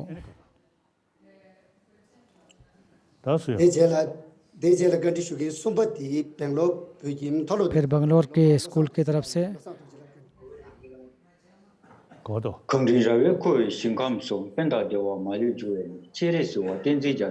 कभी कभी आप लोग जो है कि बहुत ज़्यादा आपकी बुराई करते हैं, तो ऐसे लोगों के मन को आप कैसे बच सकते हो, उनकी तरफ कैसे, जो नकारात्मक विचार हैं उनको कैसे प्यार में बदल सकते हो।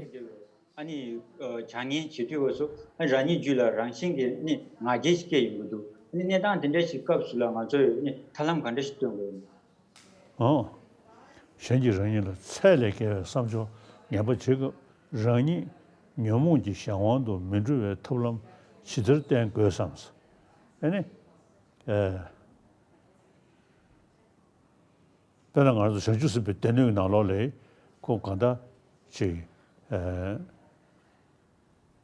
조다 펜스를 하래। तो बौद्ध सत्यों के जो चर्या हैं तो उसमें खास करके कहा जाता है कि जो लाभ देने की बात होना चाहिए और बिना हेतु के, और हेतु भी ना हो, ठीक हेतु अगर नहीं बनता है, कारण नहीं बनता है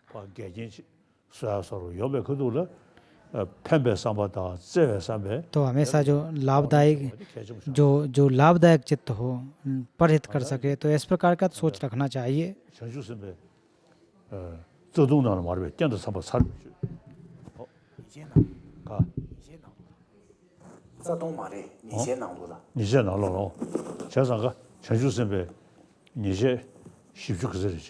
तो जो बौद्ध चित्त की जो चर्याएं होती हैं प्रतिदिन की, उसमें भी कही जाती हैं कि अगर कोई व्यक्ति आपको कोई बाधा पहुंचा रहा हो, आपके जो पुण्य कार्य में नुकसान पहुंचा रहा हो, तो उसमें लोगों को एक प्रतिशोध करना चाहिए। तो मान लीजिए कोई अगर कोई बौद्ध धर्म को पढ़ने के लिए, धर्म को और हमारे तिब्बती अध्ययन करने के लिए, हर कोई जैसे कि चीन में अगर हो रहा है कि दमन कर रहे हैं, उसको रोक रहे हैं, तो अगर धर्म के अनुसार अगर देखते हैं तो इसको तो निषेध करना चाहिए, क्योंकि वो चीज़ें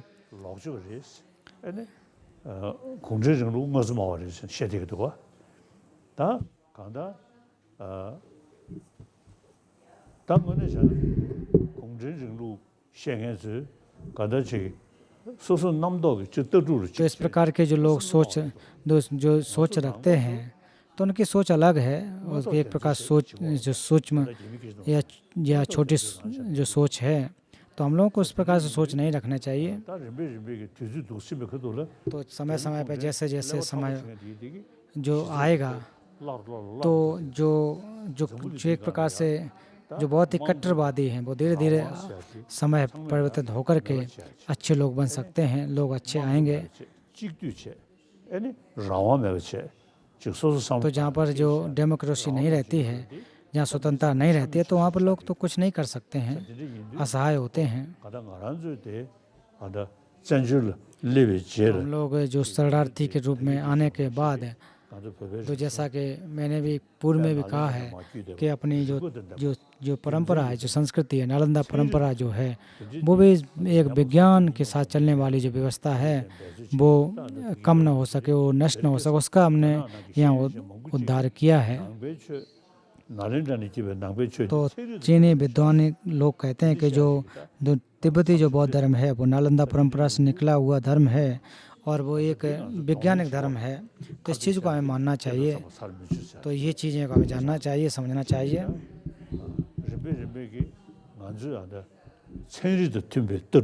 तो इसलिए क्रम से हमें ऐसे सिद्धांत होना चाहिए कि वो वैज्ञानिक दृष्टिकोण पर हों, अहिंसावादी विचार पर हों।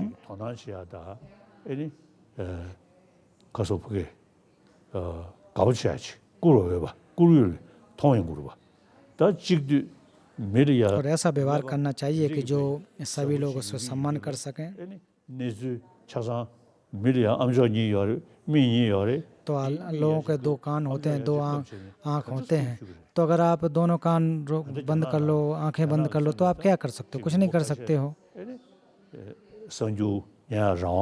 तो कुछ चीन में कोई ऐसे हैं जगह जहाँ पर आप वहाँ पर समाचार भी नहीं सुन सकते हो। तो जो ईश्वर को मानते हैं, तो ईश्वर ने तो दो कान बनाए, दो नाक बनाए, दो आँख बनाए। तो ये किस लिए बनाए? ये हमारी आज़ादी है, किससे हम सुन सकते हैं, देख सकते हैं।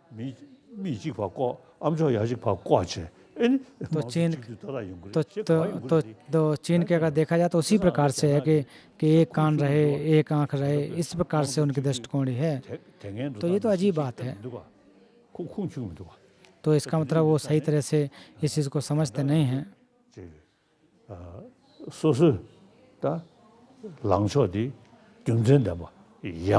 तो हमारी जो भी बातें हैं वो अच्छी तरह से होने चाहिए, लोगों को लाभकारी होने चाहिए, अहिंसा का सिद्धांत होना चाहिए, प्रति समुद्पाद हो। तो हम लोग इस आधार पर चलते हैं।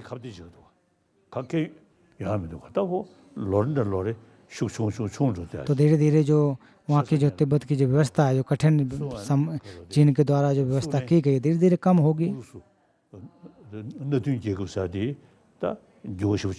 तो पूर्व में देखें आप, यूरोप में बहुत परिवर्तन आया। तो निश्चित रूप से अभी चीन में भी परिवर्तन हो रहा है और भविष्य में भी परिवर्तन होगा। तो इसलिए हम लोगों को संघर्ष करना चाहिए। और वो कैसे करना चाहिए? एक कारण के साथ करना चाहिए, उसका लॉजिक होना चाहिए। और बिना कोई कारण जाने, बिना वजह बनाए अगर आप करते रहो तो फिर ठीक नहीं होता है।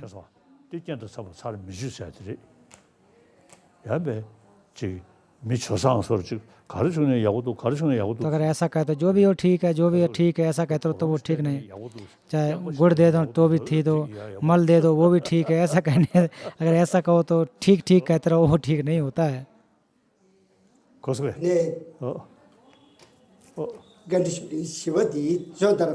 तो चौतरा के एक स्कूल का प्रश्न है।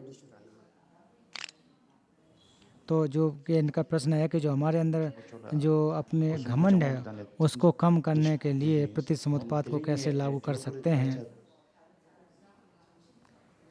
और दूसरे स्टूडेंट को भी जो कमज़ोर पढ़ाई में होते हैं उनको एक प्रकार से लाभ हो सके, वो भी अच्छे बन सकें, तो उनको कैसे मदद कर सकते हैं प्रति समुत्पाद के सिद्धांत को आधार बना करके।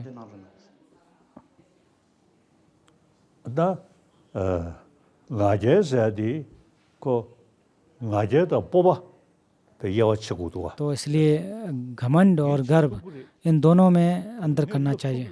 तो मैं कर सकता हूँ, ये अपने में विश्वास होना चाहिए, आत्मविश्वास होना चाहिए। जैसे बोध चित्त है, तो बोध चित्त का क्या मतलब है कि मैं सभी जीवधारियों के लिए बुद्धत्व की प्राप्ति करूंगा। ये कोई घमंड नहीं है, ये एक गर्व है। और ये बोधचर्या हमने कहा है, जब तक आकाश रहेगा मैं भी स्थित रह करके जीवधारियों के दुखों को जो नष्ट करूंगा, तो आकाश जब तक रहेगा मैं तब तक मदद करूंगा, हित करूंगा। तो ये एक गर्व की बात है, आत्मविश्वास की बात है। तो अगर ऐसा कहो कि मुझसे ज़्यादा कौन है, मेरे से ज़्यादा अच्छा कौन है, तो ये मिथ्या विकल्प है। अपने से ज़्यादा अच्छे लोग हैं, खुद से बहुत सारे लोग हैं जो खुद से ज़्यादा अच्छे होते हैं। अगर मैं कहूँ कि मैं नागार्जुन से तो जिन्हें पूछे तो मैं ज़्यादा अच्छा हूँ, तो कैसे हो सकता है? उससे देखो नागार्जुन हैं और भी लोग हुए हैं हमसे ज़्यादा हैं, तो ये घमंड होगा ना, तो ये बेवकूफ़ी वाला घमंड होगा। ऐसा नहीं करना चाहिए। तो ऐसा आप सोचना चाहिए। और हित होना चाहिए, भजय होना चाहिए, उसके साथ साथ आत्मविश्वास भी होना चाहिए।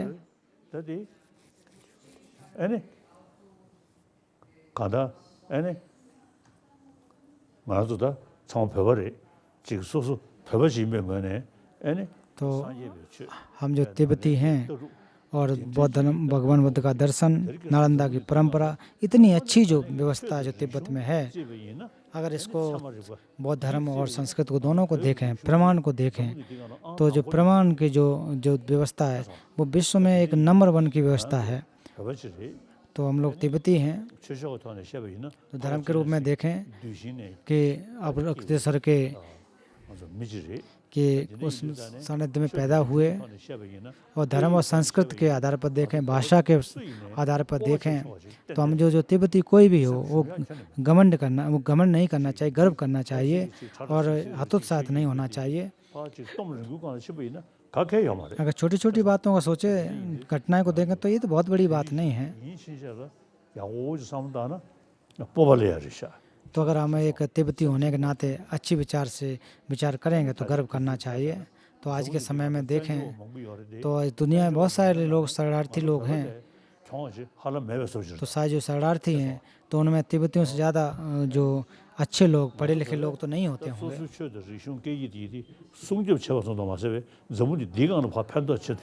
तो हम तिब्बती लोग जो आए हैं तो हमारी कला संस्कृति के माध्यम से दुनिया को लाभ दे रहे हैं, तो इससे गर्व करना चाहिए, हतोत्साहित नहीं होना चाहिए।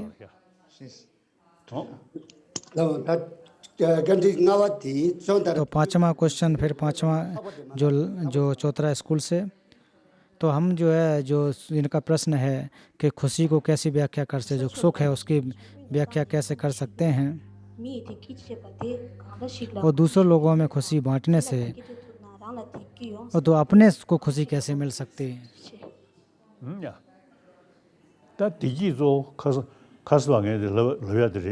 तो कल जैसा कि कहा था कि जो मन की मानसिक सुख और शारीरिक सुख ये 2 प्रकार के होते हैं, 2 में अंतर करना चाहिए। और जो केवल भौतिक विकास के बारे में सोचते हैं वो केवल जो शारीरिक सुख के बारे में सोचते हैं, तो वो मानसिक जो सुख है उसके बारे में ज़्यादा ध्यान नहीं देते हैं और उसको जानते भी नहीं हैं। तो कुछ लोग जो कि बहुत ही जो एक प्रकार से कुछ संपन्न होते हैं, तो बहुत सारे संपन्न लोग हैं तो वो आत्महत्या करते हैं। तो आत्महत्या करने की वजह से उनकी बारिश जो कुशलता से नहीं है। तो जो धर्म का अभ्यास करते हैं, हालांकि शारीरिक तो कष्ट तो होता है, लेकिन उनका मन बहुत सुखी होता है, अच्छा होता है।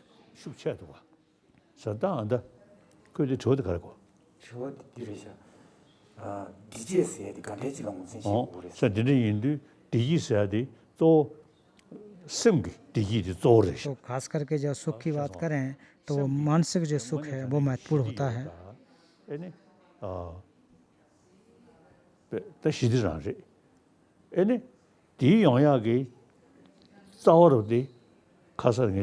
और जो सुख है तो सुख जो आने का एक वजह है, तो वो कैसे है। और अक्सर हमारी जो आदत होती है वो हमें मैं की भावना रहती है, जिधर देखो तब भी एक प्रकार संदेह रहता है, जिधर भी देखो संदेह की जो नज़र से देखते हैं, तो इससे दुख पैदा होता है। और सुख कैसे आएगा, तो अगर आप परहित के बारे में सोचेंगे तो लामा त्सोपा में गुरु पूजा में भी कहा जाता है, बोधचर्या अवतार में भी कहा जाता है कि अगर विश्व को सुख अगर चाहते हैं तो उसके लिए वो परहित के विचार करना चाहिए। और जो भी दुख आते हैं वो मैं की भावना की वजह से आती है, स्वार्थी चित्त की वजह से दुख आता है। और स्वयं और पर की अगर सुख चाहते हैं तो वो तब तक संभव नहीं होगा जब तक आप पर जो दूसरों के बारे में नहीं सोचेंगे। तो अगर स्वार्थी रहोगे तो आप बुद्धत्व को तो प्राप्त तो वैसे नहीं कर सकते हो। तो इसी जीवन में तो बुद्धत्व की बात ही छोड़ दीजिए, ऐसे जीवन में भी आप इस लोक में रहकर के सुख की प्राप्ति नहीं कर सकते हैं।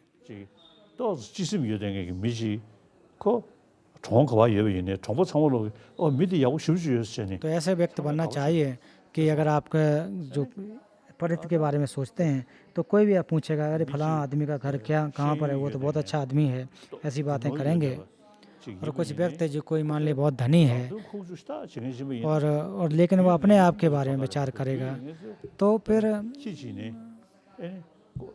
शहर खाके सामने मादांगे छिंगेची मां योंदु 그 깨도 거네 기별으로 जो यहाँ तक कि देखिए जो किसी से मतलब नहीं रखता है तो यहाँ तक कि उसके पास से अगर कुत्ता भी गुजरे तो वो भी भाग जाएगा। 그 깨도 거네 비치다 और जो भले ही बेचारा गरीब आदमी हो और वो जो प्यार दूसरों से करता हो, स्नेह रखता हो, तो उसके पास तक कि कुत्ते भी आ जाते हैं। तो कहने का मतलब कि मनुष्य के अलावा जानवर भी उसके साथ आ जाते हैं। 그 미지존에 और केवल अपने बारे में विचार करते रहेंगे तो ठीक नहीं रहता है। 가서 우리 보게 소셜 애니멀스 क्योंकि हम जो मनुष्य हैं तो मनुष्य एक सामाजिक प्राणी हैं, समाज पर निर्भर हैं। 싸워요는 소식이 और जिस पर आप आश्रित हैं, जिस समाज में रह रहे हैं, तो समाज में अगर खुशहाली है तो वो खुशी होगी। 지도디 잘 세워이나 अगर आप समाज को एक दुश्मन के रूप में बना लेते हो तो उससे आपको क्या लाभ होगा।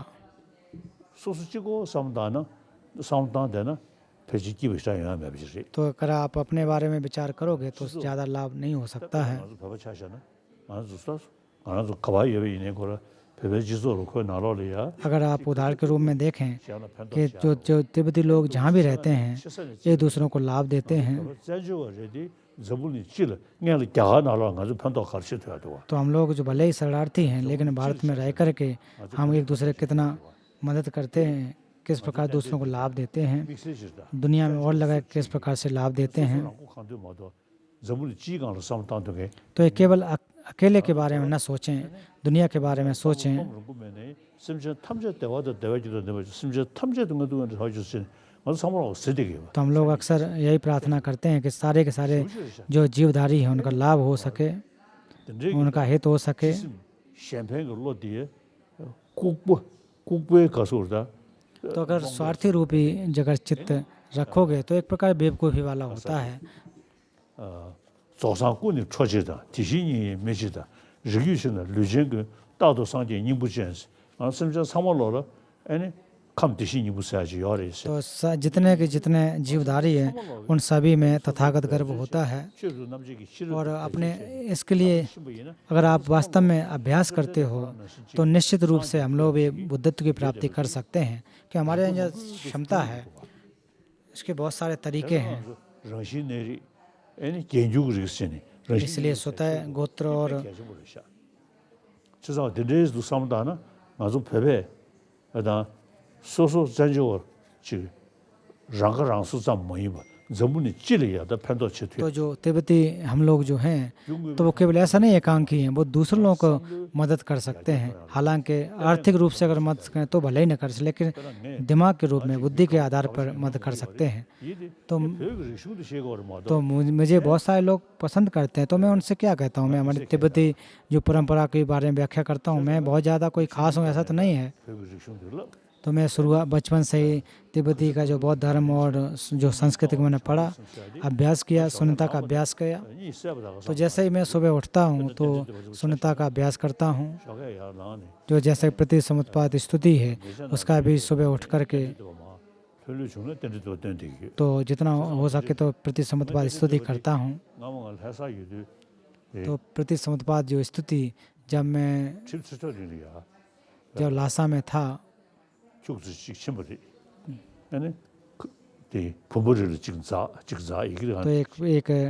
एक स्थान पर गया, पहाड़ पर जो वहाँ पर जगह थी वहाँ पर गया, छिचोलिंग में जब वहाँ गया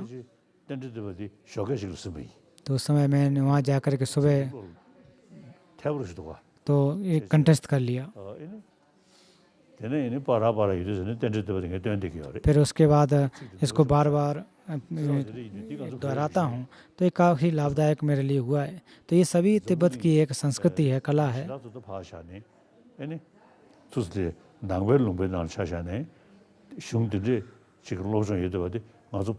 तो दूसरे लोगों की तो बात छोड़िए, जो बौद्ध धर्म जो भी मानते हैं तो उन लोगों में ऐसा ज्ञान हो तो वो संभव नहीं है।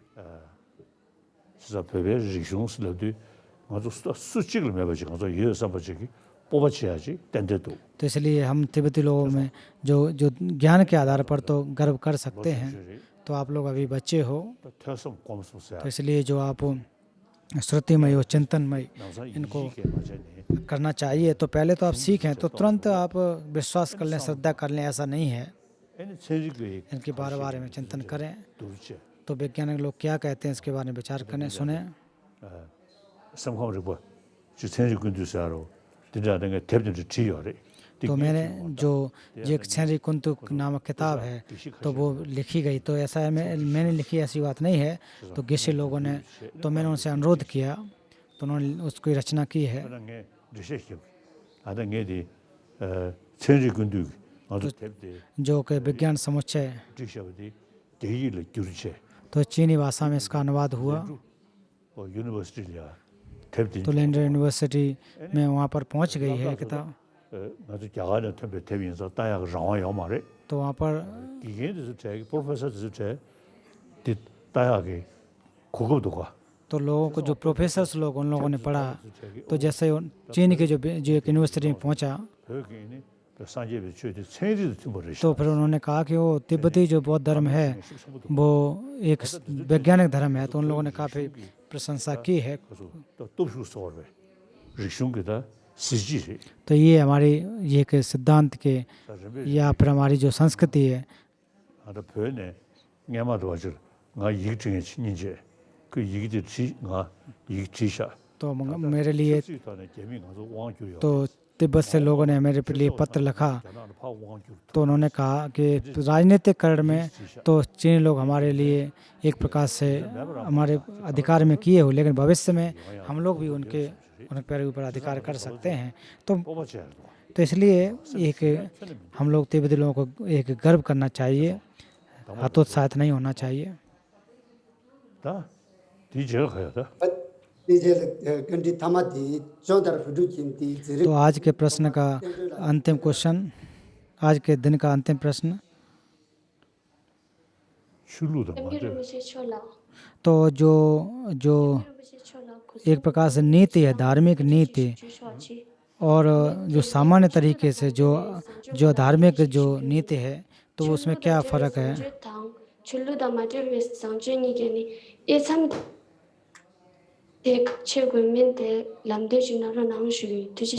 응?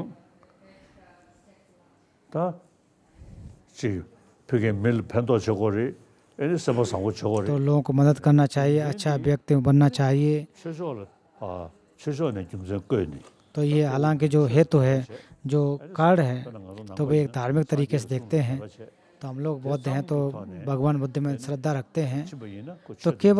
तो ये केवल इतना मात्र रहेंगे, तो ये केवल इतनी बात सोचेंगे, तो ये धर्म से जुड़ी हुई जो नीति होती है। तो धर्म से जुड़े हुए कोई नीति ना हो, जैसे कि भारत में धर्मनिरपेक्ष की जो बात है, 삼로 배주체니 तो उसमें अपने बुद्धि का उपयोग करके जो वैज्ञानिक दृष्टिकोण अपना करके कि अगर हम अच्छी तरह से अभ्यास करते हैं तो लोगों को किस प्रकार से लाभ हो सकता है। तो इसमें कोई पूर्व जन्म और परजन्म जन्म की बात को नहीं है, इसमें बौद्ध धर्म की बात करें ऐसी बात भी नहीं है। तो ऐसी जीवन में ऐसे समय में भी हमें किस प्रकार से सुखी प्राप्त हो सके और विश्व को कैसे लाभ हो सके, अगर ऐसे विचार करोगे तो ये निश्चित रूप से ये हट कर के होता है और धर्म से हट कर के होता है, धर्म निरपेक्ष रूप में होते हैं।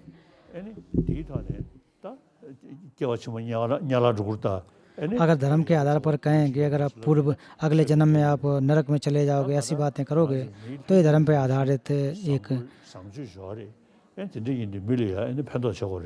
तो मनुष्यों में जो जन्म से ही उसके अंदर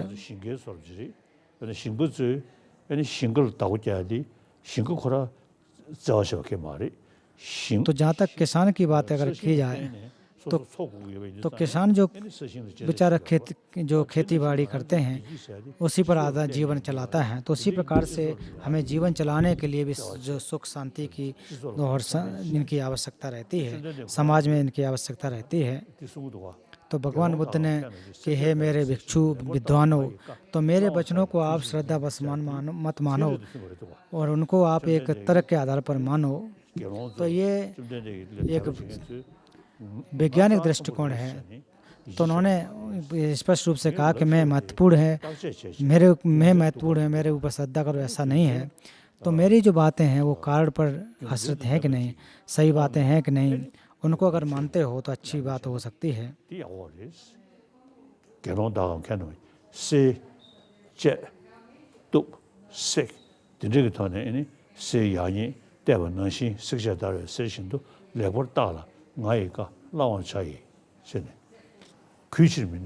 तो उन्होंने कहा कि मेरे जो वचन हैं उनको पालन करने के लिए हैं, उनको श्रद्धा बस मानने के नहीं हैं।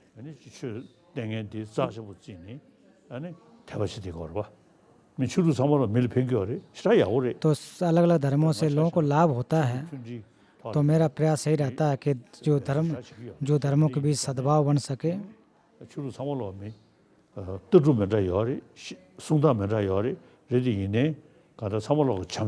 तो लोगों के अलग अलग व्यवस्थाएं हैं, अलग अलग दर्शन होते हैं, लेकिन सभी लोगों के जो मूल चीज़ें हैं, जो प्रेम करुणा का संदेश है, वो समान ही होता है।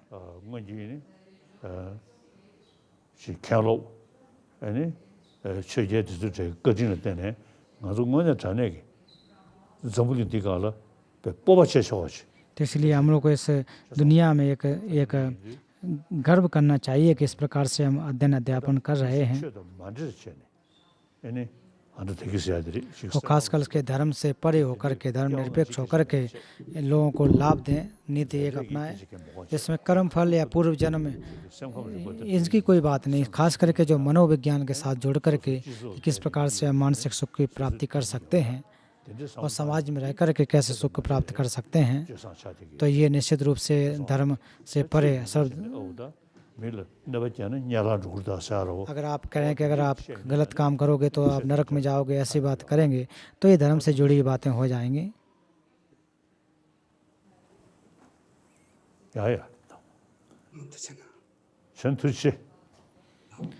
तो आज का जो प्रवचन का सत्र आज समाप्त होता है। आप सभी को धन्यवाद। बाय बाय, गुड नाइट और गुड नाइट अभी से। इसके बाद कल जो है